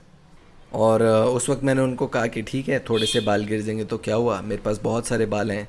लेकिन कुछ समय बाद जब मैं न्यूयॉर्क में गई और मैंने देखा कि मेरे जो बाल हैं वो बहुत ज़्यादा झड़ रहे थे और मैं परमेश्वर से कहने लगी कि परमेश्वर, आप कहाँ पे हैं मेरे जीवन में। और एक स्त्री के लिए सबसे प्यारे जो है उनके बाल होते हैं। जितनी स्त्री है वो मेरे से सहमत होंगी, क्योंकि उस समय जब मैंने अपने सिंक में बहुत सारे बाल देखे झड़ते हुए, तो मेरे दिल की धड़कनें बढ़ने लगी और मैं परमेश्वर से कहने लगी कि परमेश्वर, आप ऐसा मेरे जीवन में क्यों होने दे रहे हैं, आप कहाँ पे हैं।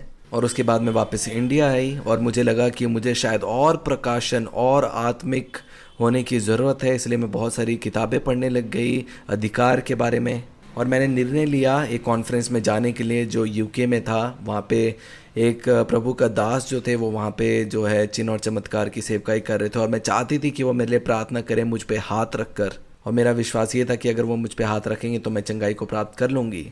मैं यहाँ से भारत से फ़्लाइट लेके यूके गई और जब मैं उस कॉन्फ्रेंस में गई, मुझे पता लगा कि वो जो व्यक्ति है वो उस मीटिंग में आए ही नहीं है। और मुझे मालूम था ये परमेश्वर ने किया है, क्योंकि उस समय मैं एक मनुष्य के पास जा रही थी। और फिर मैं वहाँ से वापस अपने घर वापस आ गई इंडिया में। और मुझे याद है वो 3 बजे का समय था जब मैं अपनी नींद में थी और एक दर्शन को मैंने प्राप्त किया। और ये दर्शन है जो मुझे मिला उस समय में, जिसने मेरी आंखें खोल दी। वो जितना प्रकाशन और जीवन जो मैंने प्राप्त किया वो इस दर्शन के द्वारा था। और वो दर्शन ऐसा था कि उस दर्शन में मैं प्रार्थना कर रही हूँ कुछ लोगों के लिए, अपना हाथ रखकर मैं एक बूढ़ी महिला के लिए प्रार्थना कर रही हूँ।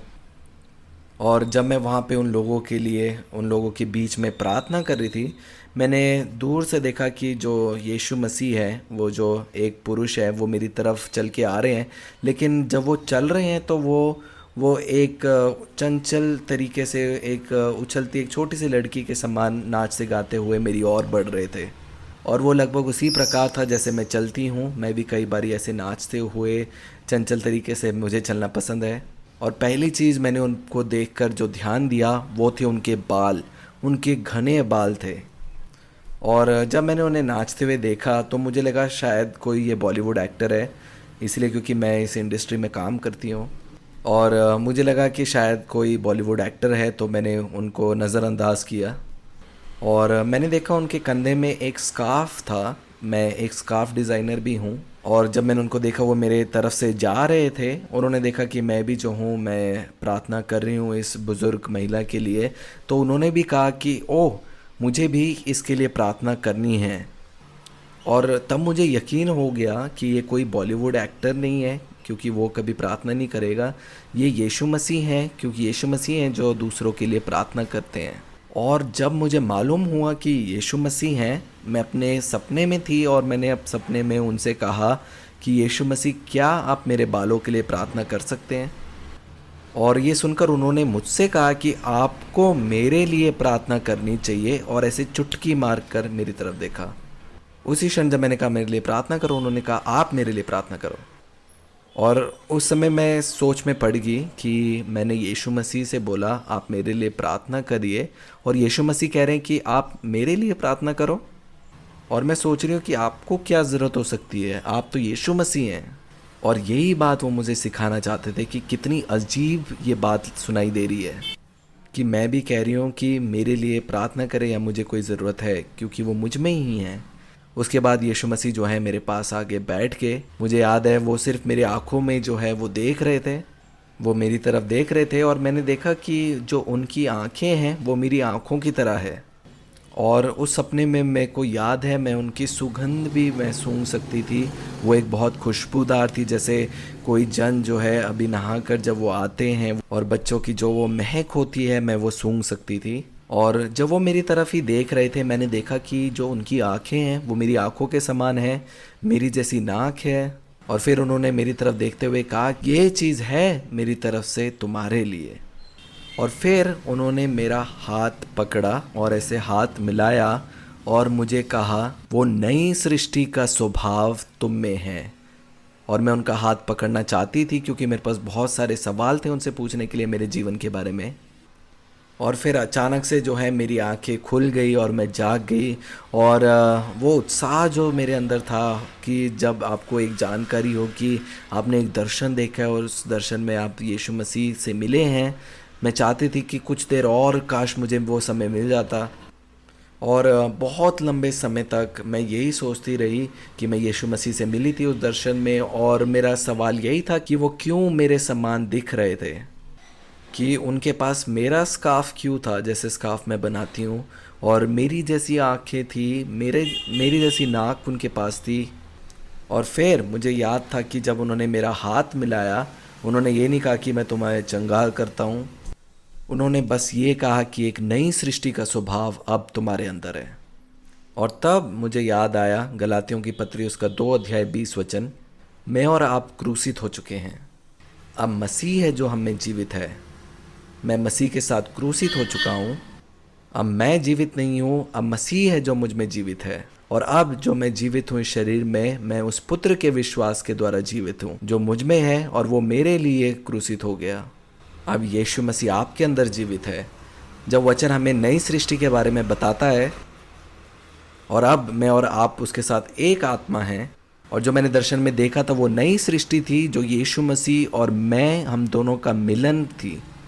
और वही आत्मिकता है, वही एकता है। और जब दो लोग प्रेम करने वाले जब वो शादी करते हैं और उनकी संतान होती है, जो संतान जो है वो उन दोनों का मेल का एक प्रतीक है। और उस संतान में आप दोनों देख सकते हैं, माता और पिता दोनों, क्योंकि वो एक एकता का प्रतीक है। और फिर मुझे मालूम हुआ कि मैं उस दर्शन में अपने आप को देख रही थी, वो नई सृष्टि जो मैं हूँ उसे मैं देख रही थी। और मैंने देखा वो जो नई सृष्टि थी उसके घने बाल थे, और उस दर्शन में वो मुझे सिखा रहे थे कि चिंता करना छोड़ दो, क्योंकि आपके स्वभाव में ही जीवन है। आप कल्पना करें, अगर जीवन का वृक्ष है, अगर उसमें से अगर हम एक पत्ता तोड़ते हैं तो उसमें से दूसरा पत्ता जो है वो उगाएगा। और वो मुझे सिखा रहे थे कि कुछ भी ठीक करने की ज़रूरत नहीं है, क्या आप अपनी चिंताओं को मुझे दे सकते हैं। और जितना आप विश्राम करते हैं अपनी पहचान के बारे में, आप कौन हैं, इसीलिए वो मेरी आंखों में देख रहे थे कि शुरू करो अपने आप को पुत्र के समान देखना। और फिर ये जो सारा पुनरुत्थान जीवन जो आत्मा है, फिर वो आपके शरीर में बहना शुरू करेगा।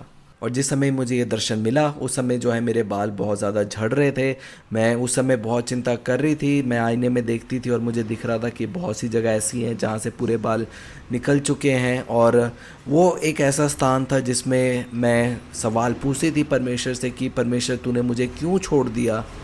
और फिर उनके द्वारा मुझे ये दर्शन मिलता है और अब मैं सीख रही हूँ उस विश्राम के स्थान में बने रहने के लिए। और वही समय था जब मैंने सीखा पवित्र आत्मा को अपने जीवन का नियंत्रण देने के लिए। और जब मैं इस बीमारी से जूझ रही थी मुझे पता लगा कि मेरे शरीर में एक और बीमारी है जो है रूमेटोइडिस। सबसे पहले मेरे बाल कैसे झड़ना शुरू हुए, जब उस स्त्री ने मेरे कानों में वो वचन को बोला, मैंने उस वचन को ग्रहण किया और मैंने कहा हाँ ठीक है कोई बात नहीं। और उस समय मैं अंगीकार करती रही अपनी बीमारी का कि मैं बीमार हूँ। और मुझे नहीं मालूम था कि मुझे अपने शब्दों को जो है वो रोकना है और इस पहचान में पकड़े रहना है कि मैं मसीह में कौन हूँ। और जो रूमेटोइडिस है मेरे जीवन में कैसे आई वो बीमारी, एक दिन जब मैं शाम को वॉक करने के लिए गई और मैं वापस आई तो मैंने देखा कि मेरे घुटनों में बहुत दर्द है। और मुझे यही लगा कि शायद हाँ जो मैंने एक्सरसाइज करी उसकी वजह से ये दर्द है। और थोड़े समय बाद क्या हुआ कि वो जो दर्द था 2-3 हफ्ते के बाद सिर्फ घुटनों में नहीं लेकिन धीरे धीरे वो जो है वो दर्द जो है पूरे शरीर में फैलने लगा। और फिर मेरे जो हाथ भी है मैं उनको बंद नहीं कर पा रही थी ठीक से।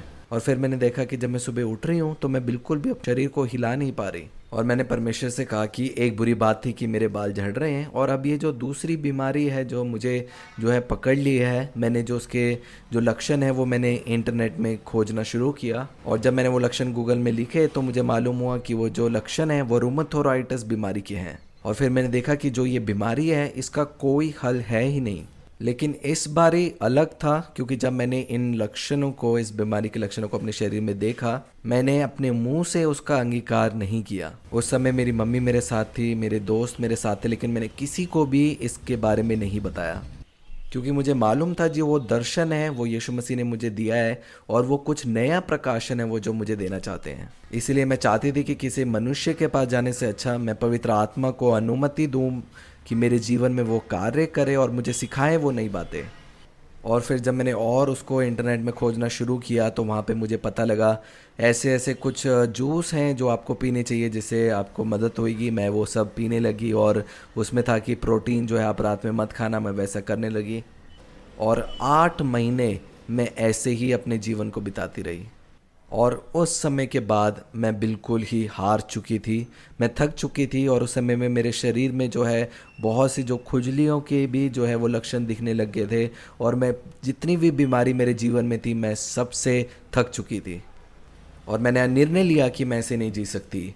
या तो मैं विश्वास करूं कि मैं परमेश्वर की पुत्र हूं और केवल वचन से मैं चलना शुरू करूं, या फिर दूसरा कि मैं बिल्कुल ही विश्वास ना करूं।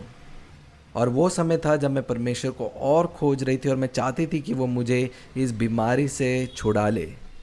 क्योंकि हम बहुत बारी अपने आसपास भी देखते हैं जो लोग जो है वो कई बारी इस बात को कहते हैं कि परमेश्वर मैं प्रार्थना कर रहा हूँ, मैं प्रार्थना कर रही हूँ, लेकिन आप मेरी प्रार्थना को उत्तर नहीं दे रहे। लेकिन परमेश्वर वहाँ पे खड़ा है और वो कभी भी उन बातों के खिलाफ नहीं जाएगा जो उसने पहले से ही वचन में मेरे और आपके लिए लिखी है। जब यीशु मसीह भी मुझे मेरे सपने में मिले, उन्होंने मुझे चंगाई के लिए प्रार्थना नहीं करी लेकिन सिर्फ याद दिलाया कि तुम एक नई सृष्टि हो और उसका स्वभाव अब तुम्हारे अंदर है। और जब मैं रूमेटोइडिस बीमारी में थी मुझे एक और जो प्रकाशन मेरे को जो मिला था, मैंने देखा था कि जो मेरी आंखें हैं वो जो है पूरी काली हो चुकी हैं। और मैं प्रश्न पूछती थी कि मैं चंगाई के लिए प्रार्थना कर रही हूँ और आप दिखा रहे हैं मेरी आंखें काली हैं पूरी। और हमने वचन में पढ़ा कि जो शरीर का दिया है वो आँख है, वो आपकी मन की आँख है। और अगर आपका मन जो है वो 2 है तो आपका पूरा शरीर जो है वो एक अंधारे के समान है। और वो मुझे दिखाना चाहते थे कि तुम बीमार हो क्योंकि तुम विश्वास नहीं कर रहे पूरी तरीके से जो बातें मैंने तुम्हारे विषय में कही हैं। और उस समय में एक और जो वचन जो है मुझे परमेश्वर ने दिया था वो नीति वचन 28 और उसका 1 वचन में है कि जब कोई पीछा भी नहीं करता तब भी दुष्ट डर से भागता है और शत्रु भी जो है वो आपके सामने से भाग जाता है जब उसके पीछे भागना आप बंद करते हैं। जब मैंने उस बीमारी को अपने शरीर में देखा, उस दर्द को जब मैंने महसूस किया और जब मैं उसके बारे में और खोजने लगी, मैं जो हूँ उस बीमारी के पीछे जाने लगी। और जितना जो मेरा ध्यान है उस बीमारी की तरफ केंद्रित हो रहा था, मैं और अधिक शैतान को अनुमति दे रही थी वो चिंताओं को मेरे विचारों में डालने के लिए। और शैतान भाग जाता है जब उसके पीछे आप जाना छोड़ देते हैं। और उस समय अपने जीवन में मैंने यही निर्णय लिया, मैंने अपने लिए प्रार्थना करना रोक दिया और मैंने वचन में ढूंढना शुरू किया कि क्या उसका कोई वादा है मेरे जीवन के इस क्षेत्र में पहले से। और उस समय जब मैंने वचन पढ़ा, मैंने निर्णय लिया अपने जीवन में। ज़रूरी है कि मैं और आप निर्णय लें अपनी पहचान के बारे में कि हम कौन हैं। और मैंने जब कुरिन्थियों की पुस्तक में पढ़ा कि मैं एक नई सृष्टि हूँ, तो मैं उस प्रकाशन को समझ गई। और कई बार लोग मेरे पास आते हैं, वो कहते हैं कि मैं जो वचन भी बोल रही हूँ लेकिन फिर भी मैं अपने जीवन में बदलाव नहीं देख रही। बाइबल में लिखा है कि तुम अपने मन से विश्वास करो और अपने जीभ से अंगीकार करो, क्योंकि धार्मिकता जो है वो विश्वास के द्वारा हमारे मनों में दी गई है। और जब हम अंगीकार करते हैं तो उस उद्धार को हम प्राप्त करते हैं। और मैंने क्रूस के ऊपर देखा, मैंने देखा कि यीशु मसीह ने जो है मेरी सारी बीमारी ले ली, वो उसने कोड़े खाए मेरे चंगे होने के लिए, कि जब मैंने आप पे विश्वास किया तो मेरा नया जन्म हो गया। मैंने परमेश्वर के द्वारा उस नए जन्म को प्राप्त किया है। और यही बात मैंने अपने दर्शन में देखी कि सब कुछ जो मेरे जैसा था वो यीशु मसीह के समान था। और मुझे जानकारी हुई कि अब जो मैं एक नई सृष्टि हूँ, मेरी जो जात है वो मनुष्य जात नहीं है, अब मैं स्वर्ग जात हूँ। कि अब मैं दोबारा कभी बीमार नहीं पड़ सकती, क्योंकि एक नया स्वभाव जो जीवन का स्वभाव है अब वो मेरे अंदर है। और उस दिन मैंने अपने जीवन में निर्णय लिया कि अब फिर से दो मन की चाल मैं नहीं चलूंगी। और मैंने अपने आप को कहा मैं मर जाऊंगी विश्वास करते हुए कि मैं परमेश्वर की पुत्र हूँ और जो पुत्र हैं वो बीमार नहीं पड़ सकते। और मैं किसी भी बात का विश्वास नहीं करूंगी, चाहे मेरा शरीर मुझे कुछ और दिखा रहा है, चाहे आसपास की परिस्थिति जो मुझे बता रही है, चाहे मेरी कोई रिपोर्ट है जो मुझे उस बारे में बता रही है। कल्पना करें उस दिन क्या हुआ। मैं जो एक मन हो गई, मैं मसीह के साथ क्रूसित हो चुकी हूँ उस एक मन को लेके। और आप सब जानते हैं कि क्रूस के दूसरी तरफ क्या है, वो है पुनरुत्थान जीवन। और जिस क्षण मैं एक मन हो गई मेरी पहचान के बारे में, और जैसे मैंने आपको बताया ये शुरुआत हुई जब शैतान की तरफ से जो है वो विचार जो है कल्पनाएं मेरे मन में आई। मैं उन विचारों को, चिंताओं को लेकर मैं उसके पीछे भागने लगी। और जिस समय मुझे ये बीमारी आई रूमेटोइडिस, मैंने निर्णय लिया कि मैं इस बीमारी का अपने मुंह से अंगीकार नहीं करूंगी। लेकिन उस समय में भी मैं हल ढूंढ रही थी। मैं गूगल से वो जूस के बारे में और प्रोटीन ना खाने के बारे में वो सब चीज़ें कर रही थी। मैंने वो सब रोक दिया और कहा कि मैं परमेश्वर की पुत्र हूँ। आपको मालूम है कई बार जब लक्षण आपके शरीर में दिखते हैं तो हम उनको अनुमति देते हैं हमारे जीवन में आने के लिए। जिस समय में मुझे रूमेटोइडिस था, जब पेन जो है फर्श में गिर जाता था, अगर मैं ठीक हूँ तो मैं साधारण रीति से मैं झुकती थी और पेन को उठा लेती थी। लेकिन उस समय में जब रूमेटोइडिस के लक्षण मेरे शरीर में थे, मैं क्या करती थी, मैं पूरा झुकती नहीं थी और सिर्फ आधा झुक कर मैं जो है वो चीज़ों को उठाती थी। और जब कभी मुझे मौका मिलता सीढ़ी चढ़ने के लिए या उतरने के लिए, तो मैं सीढ़ियों का उपयोग नहीं करती थी। और वहाँ पे अगर लिफ्ट है तो मैं उस लिफ्ट में जाती थी। तो क्या हुआ, मैं अपने मन में जो है उस बीमारी के लिए एक जगह तैयार कर रही थी, मैं उसे ग्रहण कर रही थी।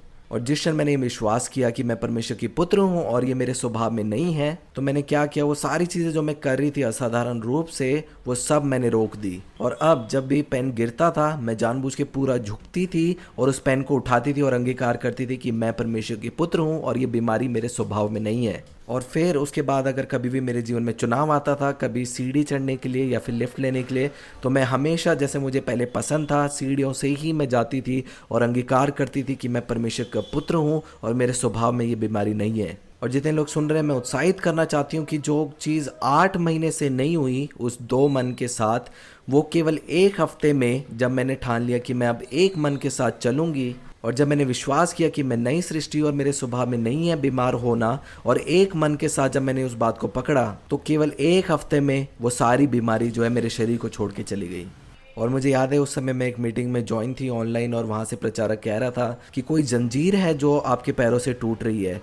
और उस समय में जो मेरे घुटने थे, मैंने महसूस किया कि ये जो मेरे घुटने हैं वो बिल्कुल हल्के महसूस हुए। और मैंने उसी वक्त जांचा, मैं उठी बैठी और मैंने देखा सारा दर्द जो है मेरे शरीर को छोड़ के जा चुका था। और फिर मैंने उस अंगीकार को छोड़कर कि मैं पुत्र हूँ, मेरे स्वभाव में नहीं है, मैंने अंगीकार करना शुरू कर दिया कि मैंने चंगाई पा ली है, और मैंने अब 3 दिन में अपने सारे दोस्तों को जाके बता दिया कि मैंने चंगाई पा ली है। और उस 3 दिन के बाद वो सारी बीमारी वापस मेरे शरीर में आ गई। फिर एक विचार मेरे मन में आया कि तूने अपनी चंगाई खो दी है। उसी वक्त मैंने उस विचार को पकड़ा और मैंने घोषणा करी कि मैं परमेश्वर की पुत्र हूँ और मेरे स्वभाव में ही बीमारी नहीं है। और उसी समय मैंने उस विचार का खंडन किया।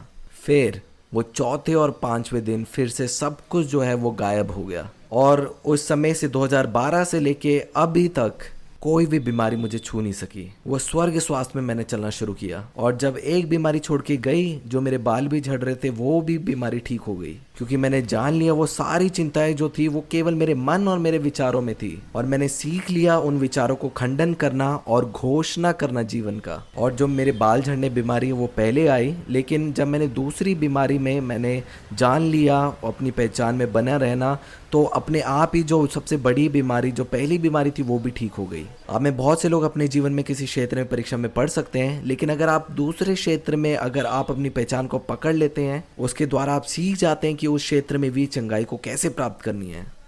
और ये जो सारी बीमारी है मेरे जीवन में, ये पहली बात कैसे आई, वो सारी चीज़ें जो हैं जब हम अंगीकार करते हैं, जो हमारी चिंताएं और हमारे मन में विचार आते हैं। आज भी जो है मैं इन शब्दों का बीमार होने का, और मैं आज नहीं आ पाई क्योंकि मैं बीमार हूँ, जो बीमार शब्द है वो मेरी डिक्शनरी से अलग है। बहुत से लोग जो मुझे काफ़ी समय से जानते हैं, उनको ये मालूम है बात कि मैं इन शब्दों का उपयोग नहीं करती, क्योंकि वो मेरे स्वभाव में ही नहीं है। क्योंकि जो मेरा मन है वो इस विश्वास में है कि अब मैं एक नई सृष्टि हूँ, मैं परमेश्वर की पुत्र हूँ, क्योंकि मैंने उनके द्वारा नया जन्म प्राप्त किया है। जब कोई विचार आपके मनों में आता है, आप सीखिए कि उसका दास ना बने।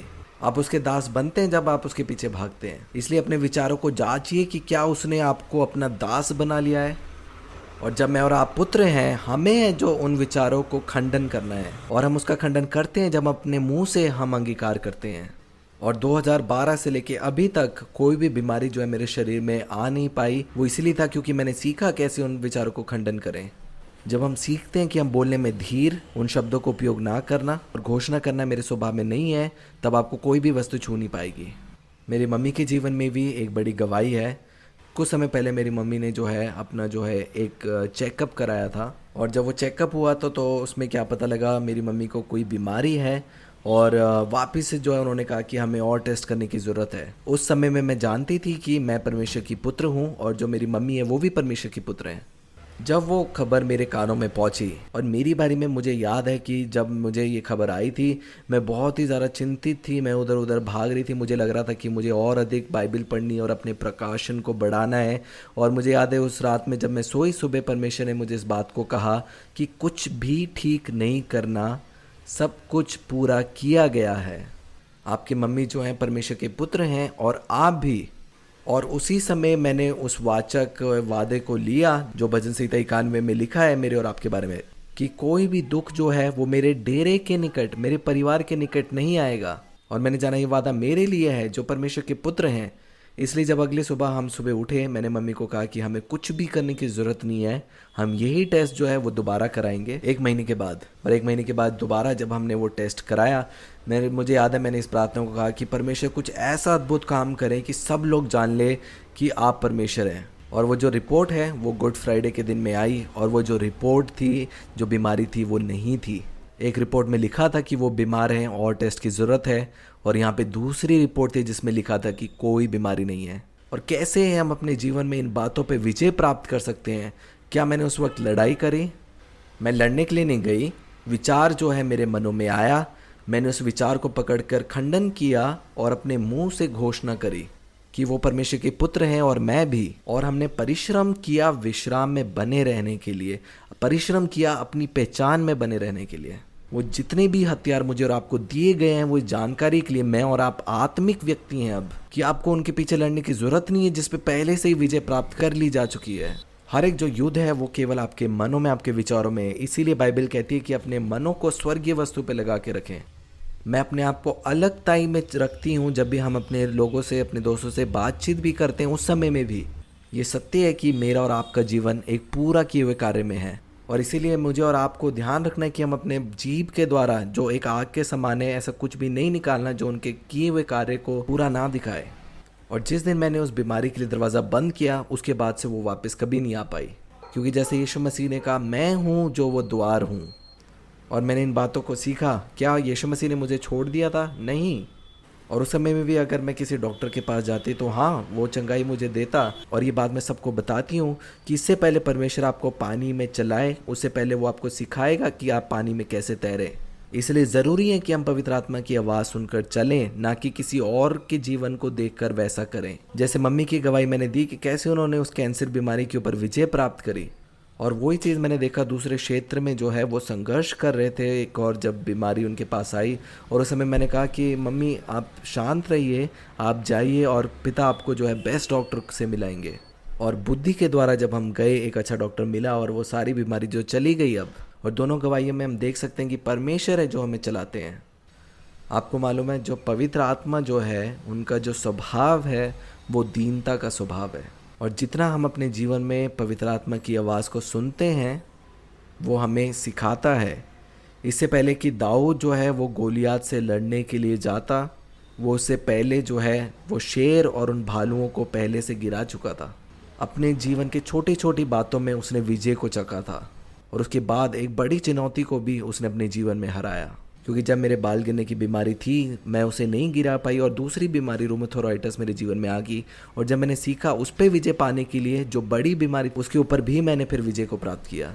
वो इसीलिए था क्योंकि वो जो झूठ का बीज मेरे प्राणों में गया था वो अब निकल चुका था, और फिर दोबारा मैं उस बीमारी की सोच की फिर कभी दास्ताव नहीं बनी। एक और गवाही जो है मैं आप लोगों के साथ बांटूंगी, वो मेरे दोस्त की है। मैंने बहुत बारी वो आपके साथ बांटी है। आपके साथ भी कई बार विचार आया होगा कि क्या मुझे बुखार है। आपको बुखार नहीं आता, एक विचार आता है जो कहता है कि क्या मैं बीमार हूँ। सबसे पहले वो विचार है जो वो हमारे मनों में आता है कि क्या मैं बीमार हूँ, और उसके बाद हमारा स्वाभाविक जो कार्य क्या होता है, हम अपने आप को देखते हैं और फिर हम पंखा बंद करते हैं, और फिर शायद हम उसे और महसूस करते हैं, और फिर हम दवाई करते हैं और उस बीमारी के पीछे भागना शुरू करते हैं। जब आप सीखते हैं वो विचार जब आपके मन में आता है कि क्या मैं बीमार हूँ, उसी वक्त आप उसका खंडन करते हैं और घोषणा करते हैं कि मैं परमेश्वर की पुत्र हूँ और मेरे स्वभाव में नहीं है बीमारी। हो सकता है कि लक्षण आपके शरीर में हो, लेकिन आप उस बात की घोषणा करें, विश्राम करें उसके वचन पे, आप देखेंगे कुछ समय बाद वो बीमारी अपने आप चली जाएगी। सब कुछ भाग निकलेगा, क्योंकि मेरी और आपकी लड़ाई मांस और लहू से नहीं। लेकिन मैं और आप लड़ भी नहीं रहे, लेकिन हम लोग स्थिर हैं उसके सामने जो उन झूठ के विचारों को हमारे मन में लेके आता है। वो दहाड़ता हुआ सिंह के सामने है जो खाने के लिए ढूंढ रहा है, और वो किसे खा जाता है? उसे, जो उस विचार को ग्रहण कर कर वो उसके पीछे चलता है। जब वो बीमार होता है वो देखता है, पंखा बंद करता है, वो थर्मामीटर ले लेता है, और जब वो चेक करता है अपने आप को, तब जो है शैतान को मालूम है कि ये जो पुत्र है ये इस जाल में फंस चुका, इस युक्ति में फंस चुका कि ये बीमार है। लेकिन जब मैं और आप विश्वास करते हैं कि मैं पुत्र हूँ और ये हमारे स्वभाव में बीमारी नहीं है, फिर आप उस विचार के पीछे भागना छोड़ देंगे। एक उदाहरण के रूप में, जो सुपरमैन है वो उड़ सकता है। जब वो छोटा होता है उसे स्कूल में भेजा जाता है जिसमें वो अन्य बच्चों के साथ होता है, और जब वो छोटा होता है उसको नहीं मालूम है कि वो उड़ सकता है, और जब वो अपने असली पिता से मिलता है उसका पिता बताता है कि मैं और आप इस पृथ्वी के नहीं हैं, हमारा जो राज्य है वो कहीं और का है, हम यहाँ के नहीं हैं। और जब ये सत्य सुपरमैन के पास आता है वो उड़ सकता है, और कल्पना करे जब वो उड़ रहा है और उसके बाद अचानक से कोई एक झूठ उसके मन में आता है कि तुम नहीं उड़ सकते, वो सोच के पीछे भागेगा भी नहीं, क्योंकि उसको मालूम है कि वो सुपरमैन है। लेकिन जब तक मैंने और आपने अपने जीवन के किसी क्षेत्र में पूरी तरीके से विश्वास नहीं किया, तब तक हम दो मन के साथ हम हमेशा चलते रहेंगे। और हमारे जीवन के उसी क्षेत्र में जिसमें हम दो मन हैं और अभी तक हमने उस क्षेत्र में अपने आप को क्रूज पे मरा हुआ नहीं देखा, वही क्षेत्र है जिसमें हम परीक्षा में पढ़ते हैं। इसलिए जब आप ये विश्वास करते हैं कि आप परमेश्वर के पुत्र हैं और आपके स्वभाव में नहीं है बीमारी, और फिर जब आपकी परीक्षा होती है, सीखें विश्राम में बने रहना, उन विचारों को खंडन करना और जीवन की घोषणा करना। क्योंकि मैं और आप लड़ नहीं रहे, लेकिन मैं और आप स्थिर बने हुए हैं। और जैसे मैंने आपको बताया, वो आत्मिक हथियार जो हैं वो लड़ने के लिए नहीं, लेकिन उसमें बने रहने के लिए, स्थिर खड़े रहने के लिए है। जो आत्मा की तलवार है, वो विश्वास की जो ढाल है, वो जलते हुए तीरों को शत्रु से जो आती है उसको बुझाने के लिए। तो हम विश्वास के द्वारा घोषणा कर कर हम उन तीरों को, उन विचारों को, उन चिंताओं को हम खंडन करते हैं, गिरा देते हैं। इसलिए जो जितना भी जो परिश्रम है जो हम करते हैं, जो परिश्रम आप करते हैं, वो विश्राम में बने रहने के लिए है। कल्पना करें, यीशु मसीह के पास जब खबर आती है कि यीशु मसीह जो प्रिय जिससे आप प्रेम करते हैं, लाजर आइए आप जल्दी चलिए। और यीशु मसीह भी जैसे वचन में लिखा है कि वो सुनने के लिए तट पर थे, लेकिन उन्होंने क्या किया? वो बोलने में धीर, वो भागे नहीं कि अरे वो मर रहा है, मेरे को जल्दी से जाके उसे बचाना चाहिए। वो धीर थे क्योंकि उनको मालूम था कि वो पुत्र हैं। वो उसी जगह में 2 दिन और ठहर जाते हैं और फिर वो कहते हैं चलो हमें उसे जगाना है। और जब वो स्थान में जाते हैं, जब वो अपने आसपास की परिस्थिति को देखते हैं, जो वचन वो बोलते हैं वो उनकी पहचान के बारे में वो बोलते हैं। मैं पुनरुत्थान और जीवन हूँ। जो मेरी मम्मी को जो कैंसर की बीमारी थी उसमें कैसे चंगाई को प्राप्त किया। जो समस्या जो है मेरी मम्मी के पास आई, लेकिन जो उसका हल था वो पुत्र में था और पुत्र की पहचान में छुपा था। वो उस वादे के बारे में था जो मेरे लिए हैं। इसलिए मैं ढूंढने लगी कि कौन सा वादा है जो मेरे परिवार के लिए है। और जब मुझे वो वादा मिला, मैंने उस वादे पे विश्राम किया और मैंने इस बात की घोषणा करी कि कोई भी दुष्ट जो है वो मेरे परिवार, मेरे डेरे के निकट नहीं आ सकता, क्योंकि वो सब मेरे हैं और एक वाचा जो है वो मेरे लिए काम करती है। और जितना विश्राम करना मैंने सीखा और इस बात का अंगीकार किया कि मैं कौन हूँ, तो मेरी मम्मी भी जो है इसके द्वारा चंगाई को प्राप्त किया। आपको मालूम है, आपके बाहर आपको बहुत सी समस्या दिख सकती हैं, लेकिन हर एक परेशानियों का, समस्याओं का जो हल है वो पुत्र में है।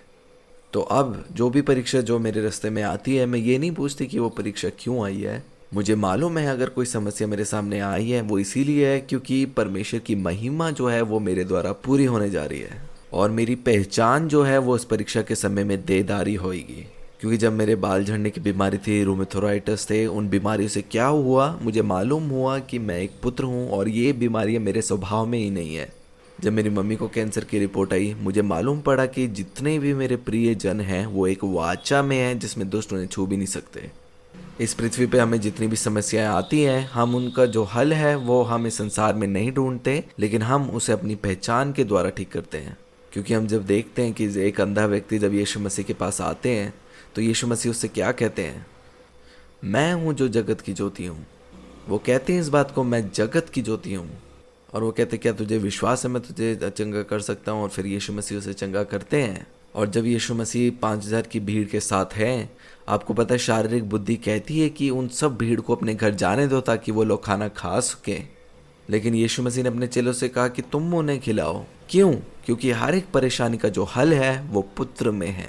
क्योंकि यीशु मसीह जो है वो जीवन की रोटी है और जहाँ मैं हूँ वहाँ हर बातों के लिए सहूलियत है।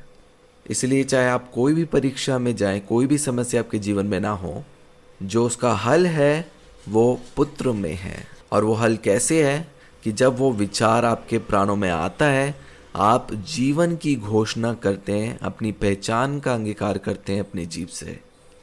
एक समय में मेरे पास एक लैपटॉप हुआ करता था और मैं एक शहर में थी और मैं ऑटो में जा रही थी। और क्या हुआ कि मैं उस ऑटो में, उस रिक्शा में अपना लैपटॉप भूल गई। और जब मैं एयरपोर्ट पहुंची, जब मैं उतरी, मुझे मालूम रह गया कि ठीक है वो मेरा लैपटॉप ऑटो में रह चुका है। और उससे 1-2 दिन पहले मैं एक वचन पे मनन करी थी जिसमें यीशु मसीह ने कहा है कि वो सारी वस्तुएं जो मुझे पिता द्वारा दी गई हैं उसमें से मैं कुछ भी नहीं खो सकती, क्योंकि यही मेरे परमेश्वर पिता की इच्छा है।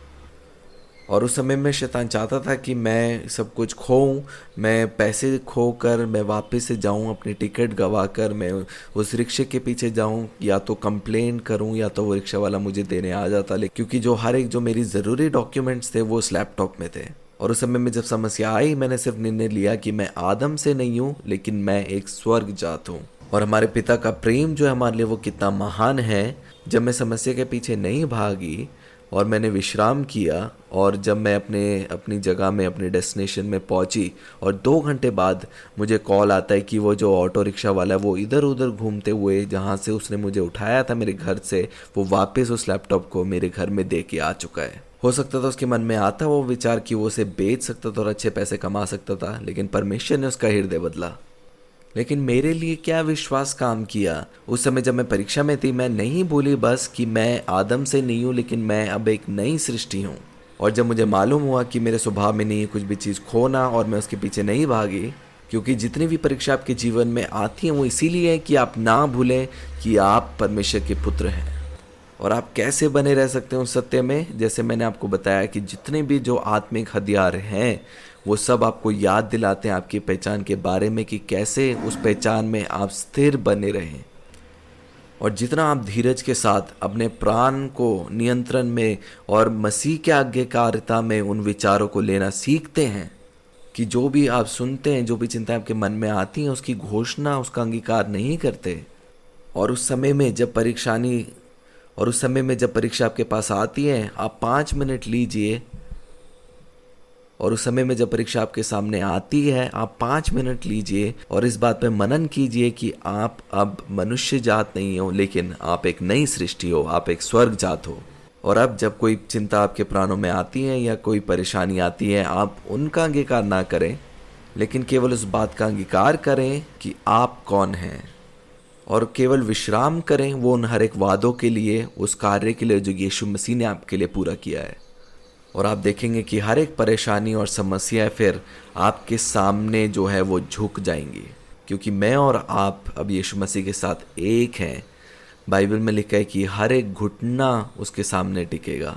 इसलिए सबसे बड़ा कार्य जो मेरा और आपका यही है कि हम ना भूलें कि हम परमेश्वर के पुत्र हैं।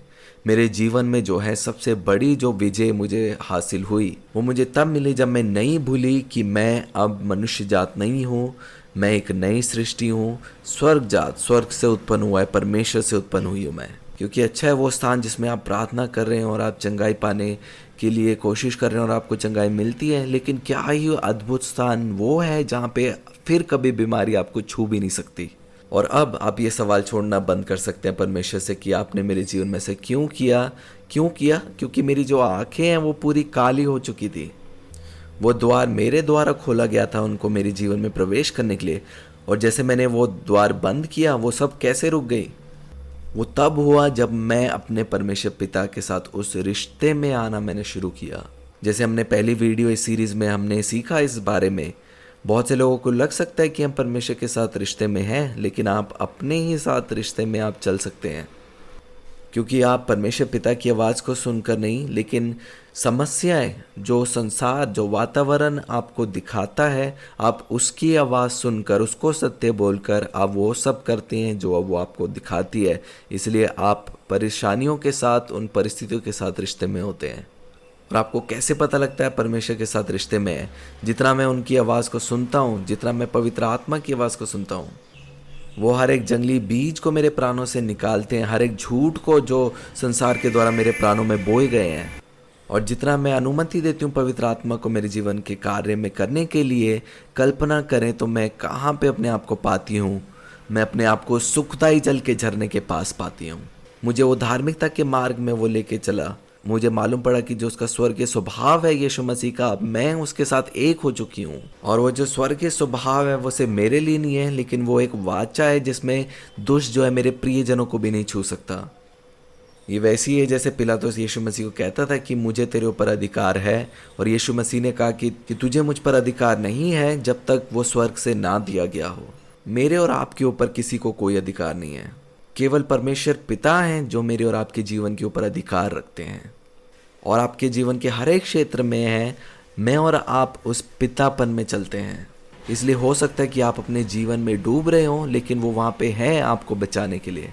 लेकिन जितना आप उन्हें अनुमति देंगे आपको सिखाने के लिए, आप देखेंगे वो आपको सिखाएंगे कि पानी के ऊपर कैसे चलना है। और जितना मैं उन चिंताओं को खंडन कर कर अपनी पहचान के विषय में अंगीकार करती हूँ कि मैं परमेश्वर की पुत्र हूँ, ये मेरे स्वभाव में नहीं है। और आपका जितना विश्राम जो है वो सब विश्राम आपके मन का है, वो आपके मन में है। और जितना आप इन 3 चीज़ों को करना शुरू करते हैं, CTS, C से कास्ट योर केयर, अपनी चिंताएं उस पर डालते हैं। हम क्यों चिंता डालते हैं? क्योंकि हमारा परमेश्वर पिता है और वो हमसे बहुत प्रेम करता है। T से टेकिंग डाउन योर थॉट्स, उन विचारों का खंडन करते हैं। अब हम 2 मन के साथ नहीं चलते, हम एक मन के साथ केंद्रित हैं मसीह की पहचान में। और S से स्पीकिंग, घोषणा करना कि आप कौन हैं। और जितना आप इन 3 कार्यों को करते हैं, आप जागेंगे कि आप ऐसे स्थान में जहाँ पे कोई आपको छू नहीं सकता। और इस स्वभाव को आप कार्य करता हुआ देखेंगे, ना केवल अपने स्वास्थ्य में, लेकिन आपके हर एक क्षेत्र में। चाहे वो आपकी नौकरी हो जहाँ पे आपका बॉस आपको परेशान करता हो, लेकिन उस समय में केवल आप विश्राम करें, ना भूलें कि आप एक पुत्र हैं और उस बात की घोषणा करें। और फिर आप देखेंगे कि अलौकिक तरीके से वो सारा जो वातावरण है वो बदलता है आपके लिए, क्योंकि आप परमेश्वर के पुत्र हैं। हमने बिलीवर्ड चर्च में बहुत सी गवाही सुनी, ना केवल स्वास्थ्य में, लेकिन उनके रिश्तों में, उनके कार्य में। और सिर्फ इसी पहचान से कि वो सीख रहे हैं अपने मनों में कैसे शांति में बने रहना। अब हम 2 मन के साथ नहीं चलते, लेकिन एक मन के साथ केंद्रित हैं हमारी पहचान के बारे में। आज आप थोड़ा सा समय लीजिए और आप सोचिए इस बात का कि किस क्षेत्र में आप संघर्ष कर रहे हैं। और मैं चाहती हूँ कि आप अपने जीवन को देखें कि आप कहाँ पे, आपका विश्वास कहाँ पे है। और फिर सोचिए, क्या मैं दो मन हो रही हूँ इस विषय में? पिता इस विषय में क्या सोचते हैं? और जब आप अनुमति देंगे पवित्र आत्मा को कार्य करने के लिए, तो वो हर एक बीजों को जो उनकी तरफ से नहीं है, उन बीजों को वो निकालता है। क्योंकि जो यीशु मसीह जो है वो आप में विराजमान है। एक नया मन है जो उत्पन्न हो रहा है, अंश अंश करके हम मसीह के स्वरूप में बदलते हैं। और जब आप ऐसा करते हैं, आप देखेंगे पवित्र आत्मा आपको जयवंत के स्थान में लेके चलेगा, जैसे मेरे जीवन में हुआ। और जिस समय में मुझे रोमेथोराइटिस था, मेरे परिवार में किसी को भी इस बीमारी के बारे में मालूम नहीं था, क्योंकि मैं उसका अंगीकार नहीं कर रही थी। क्योंकि मुझे मालूम था कि उस बीमारी का कोई हल नहीं है, मुझे वो बीमारी जो है विश्वास के द्वारा जो है वो जीतनी है। और पवित्र आत्मा ने मेरे जीवन में कार्य किया। जिस क्षेत्र में मैं दो मन थी, उसमें मैं एक मन, अपनी पहचान को मैंने पकड़ा। मैं उस दो मन के साथ में क्रूसित हो गई। और उसके बाद जो मैंने देखा अपने जीवन में, वो पुनरुत्थान और जीवन। और यही है वो उद्धार का कार्य है जो मेरे और आपके प्राणों में पवित्र आत्मा के द्वारा पूर्ण होता है। एक क्षेत्र है जो अंधकार का है, जो इस संसार में है। वो हर एक बीज जो उनके द्वारा हमारे प्राणों में बोए जाते हैं, और जब वो बीज बोते हैं, हम उनका विश्वास करते हैं। बचपन से लेके अभी तक हर एक चीज़ जो हमें बोलते हैं, विश्वास करते हैं। और अब पिता कहते हैं कि आपको वैसे ही विश्वास करना है जब आप इस क्षेत्र में हैं, इस क्षेत्र के सत्य के बारे में, जो ज्योति का क्षेत्र है, जो मैं आपके विषय में कह रहा हूँ, ये विश्वास के द्वारा स्वीकार करो। और जब आप पूर्ण तरीके से आप विश्वास करते हैं, तभी आप विश्वास से बोलते हैं। आपको मालूम है, जब मेरे को मालूम पड़ा कि आप पुत्र हैं और आप बीमार नहीं पड़ सकते, तो बहुत सी चीज़ें जो मैं अपने आप करना मैंने छोड़ दिया, वो स्वाभाविक रूप से आ गई, क्योंकि मैं इस सत्य पे विश्वास करना शुरू किया। आपको मैं एक उदाहरण देना चाहती हूँ, चाहे वो आपके आर्थिक क्षेत्र में है। हो सकता है आप संघर्ष कर रहे हैं। बाइबल में लिखा है, वो धनी होकर कंगाल बन गए ताकि मैं और आप धनी हो जाएं। हो सकता है आप एक बिजनेस में असफल रहे हो, दूसरे में असफल रहे हो। ना भूलें कि परमेश्वर ने सामर्थ्य दी है आपको वो धनी रहने के लिए। वो आपको वो सारे आइडियाज़ और कल्पना देंगे जिससे आप धन बनाएंगे। आपको पता है, मैं कभी भी अपने आसपास की परिस्थितियों को बताने नहीं देती कि मैं कौन हूँ। मैं विश्वास करती हूँ कि मैं सफल हूँ, क्योंकि मैं परमेश्वर की पुत्र हूँ। और जब आप उस स्थान में आ जाते हैं जिसमें आप कहते हैं कि कुछ भी होने दो, मैं सिर्फ सत्य पे विश्वास करूँगी जो मेरे पिता ने मेरे विषय में कही है, फिर इस मन के साथ आप कोई भी कार्य करने निकलेंगे, आप अवश्य सफलता पाएंगे। विश्वास के साथ वो कार्य पूर्ण होगा। अब्राहम के लिए भी कहा कि सबसे पहले जब उसने विश्वास किया, वो उसके लिए धार्मिकता गिना गया। मैंने बिलीवर्ड में जो है गवाहियों को बांटा है उन लोगों के बारे में जिन्हें लगता है कि परमेश्वर उनसे प्रेम नहीं करते, और वो अपने जीवन में चाहते हैं कि परमेश्वर उनको कुछ ऐसा करके दिखाने के लिए कि वो उनसे प्रेम करते हैं। अगर आपकी जो शुरुआत है अब रिश्ते की, अगर ऐसे है, आपको पता है परमेश्वर आपके जीवन में कार्य कर सकता है, लेकिन फिर भी आपका अंगीकार उनके लिए यही होगा कि परमेश्वर मुझसे प्रेम नहीं करते, क्योंकि आप विश्वास से नहीं चलते। मैंने बिलीवर्ड चर्च में जो है वो इन गवाहियों को बांटा है कि आप विश्वास करें कि परमेश्वर ने आपसे इतना प्रेम किया कि उसने अपना लौता पुत्र दे दिया, ताकि आप जब उस पर विश्वास करें, आप वो अनंत जीवन को प्राप्त करें। मेरा विश्वास यही है कि परमेश्वर पिता मुझसे बहुत प्रेम करते हैं। और मेरे जीवन में जितनी भी जो गवाहियाँ मिली और जितने भी जो अद्भुत दर्शन जो मुझे परमेश्वर के द्वारा प्राप्त हुए, वो सब की शुरुआत तब हुई जब मेरे रिश्ते में मैंने विश्वास किया कि मैं परमेश्वर की पुत्र हूँ और वो मुझसे बहुत प्रेम करते हैं। इसलिए जितने भी पुत्र हैं, हम सबका जो सफ़र है वो विश्वास के मार्ग से शुरू होता है। आप पहले विश्वास करें, तब आप सब चीज़ों को ग्रहण करने पाएंगे। और आप विश्वास करते हैं इसीलिए क्योंकि वो आपका पिता है, और मैं जो हूँ वो सिर्फ अपने पिता की आवाज़ सुनता हूँ। मैं किसी चोर की या परेशानी की आवाज़ नहीं सुनता, क्योंकि मैं उसका पुत्र नहीं हूँ। मैं उसका दास नहीं बनता। दास कैसे बनता हूँ? जब मैं उसके पीछे भागता हूँ। और आप अपने आप को पवित्र रखना सीखें, अलग करना सीखें उन विचारों का जो आपके मनों में आती हैं। हर एक विचार जो आपके मन में आते हैं वो आपकी तरफ से नहीं है। जितने भी चिंता और परेशानी को लेके आते हैं उनसे आप अपने आप को अलग करें। हर एक जो सोच, जो अच्छी सोच है, जो भली सोच है, जो शांति की और आनंद को लेके आती है, वो सोच है जो मेरे पिता की ओर से है। और अगर आप चाहते हैं कि आपके जीवन से वो जितनी भी चिंताएं परेशानी हैं वो भाग जाएं, तो आप वो आत्मा की तलवार से आप घोषणा करें, वचन से अंगीकार करें, और आप देखेंगे वो सारी परेशानी चिंताएं जो आपके जीवन से चली जाएगी। फिर आप जान जाएंगे जो हमारा आत्मिक मलयुद्ध है वो मांस और लहू से नहीं है, वो आत्मिक क्षेत्र में है। और वो हारी भी है, वो आपके सामने से भाग जाएगी जब आप अपने आप को अलग करते हैं, जब आप अपने विचारों को जांचते हैं और केवल अपनी पहचान के बारे में अंगीकार करते हैं। और मैं चाहती हूँ आप इन बातों को अपने जीवन में शुरू करें। आप अपने कोई भी जीवन का क्षेत्र जिसमें आप परेशानी को देखते हैं, उसमें आप ये करना शुरू करें, उन चिंताओं को खंडन करें और जीवन का अंगीकार करें। और फिर आप अचंभा करेंगे कि ये परेशानी कैसे गायब होगी। फिर आप जानेंगे कि ये सब बातें सत्य हैं, क्योंकि यही वचन में है। इसलिए वचन में लिखा है कि शैतान का सामना करो, फिर वो तुम्हारे सामने से भाग जाएगा। वो लड़ने के लिए नहीं कह रहा, वो केवल सामना करने के लिए कह रहा है। जब आप नहीं भूलते और उस स्थान में बने रहते हैं अपनी पहचान में जो कहती है कि आप परमेश्वर के पुत्र हैं। और मैं आशा करती हूँ कि ये वचन जो है सबके अंदर उस जीवन को लेके आएगा कि हम विश्वास में बने रहें। मैंने अपने जीवन की गवाही के बारे में आज आप सबको बताया। आप इस वीडियो का पहले सीरीज़ भी सुन सकते हैं, ये दोनों सीरीज़ आप सुने और मेरा विश्वास है परमेश्वर पिता आपको बहुत आशीषित करेगा। और मैं चाहती हूँ कि आप निर्भर रहें पवित्र आत्मा पे, उनको नियंत्रण लेने दें, उनको सिखाने दें कि कैसे एक पिता अपने बालक को सिखाते हैं उसी रीति से वो आपको सिखाएंगे। और हमेशा जानें कि परमेश्वर हैं जो आपके ऊपर अधिकारी है। आपको मालूम है जब मेरी मम्मी के जीवन में जब वो बीमारी आई, वो समय था कि जब बहुत सा भय भी मेरे जीवन में आया और बहुत से ऐसी कल्पना, ऐसी सोच आई जो परमेश्वर की ओर से नहीं थी। और उन सब परेशानी से बढ़कर सिर्फ एक बात मैंने जाना कि मेरा एक परमेश्वर पिता है जो मेरे जीवन के ऊपर अधिकारी है। और वो आपको सिखाता है, वो पूरा अधिकार रखकर आपके ऊपर, वो आपको अपने पंखों से सुरक्षित रखकर आपको वो सिखाता है कि आप कभी भी अकेले नहीं हैं। चाहे आप गलती करते हैं, आप ये मत सोचिए कि अब मैं डूब जाऊंगी और मैं मर जाऊंगी, ऐसा नहीं है। आप देखेंगे कि जितना आप उनके अनुमति देंगे सिखाने के लिए, वो आपको हर एक मार्ग में वो आपकी अगुवाई करेगा। मैं देखती हूँ लोग जो है अपने जीवन में इसलिए गिरते हैं, इसलिए हारते हैं क्योंकि वो जो है परमेश्वर पिता की आवाज़ को नहीं सुनते। क्योंकि वो लोग जो है वो परमेश्वर की आवाज़ को, पवित्र आत्मा की आवाज़ को ना सुनकर, वो किसी दूसरे मनुष्य की आवाज़ को सुनकर दूसरे के जीवन में क्या हो रहा है उन चीज़ों को ज़्यादा ध्यान देते हैं।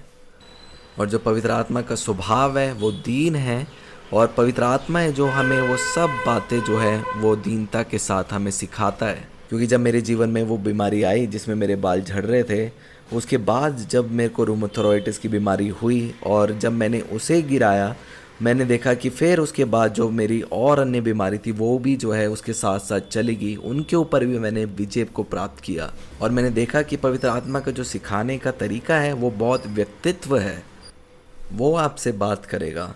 आप बाइबल लीजिए, आप वचन में देखिए, जो भी वादे पहले से जो आपके लिए लिखे गए हैं वो कभी भी नहीं बदलेंगे। और उन वादों के साथ विश्वास कर उनसे सहमत करें।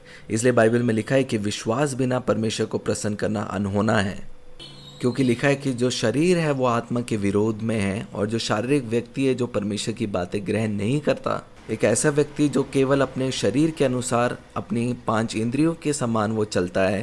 लेकिन परमेश्वर चाहता है आप केवल इस वचन पे विश्वास करें, और जितना आप इस पे विश्वास करेंगे, जो वो आपको कह रहा है, वो आपको सिखा रहा है, जब आपका पूरा मन जो है इन बातों में लगा है, जब ये आत्मिक क्षेत्र ज़्यादा सत्य है उस क्षेत्र से जिस क्षेत्र में अभी हम रह रहे हैं, तब हम देखेंगे कि वो सारा आत्मिक क्षेत्र हमारे ऊपर राज्य करेगा।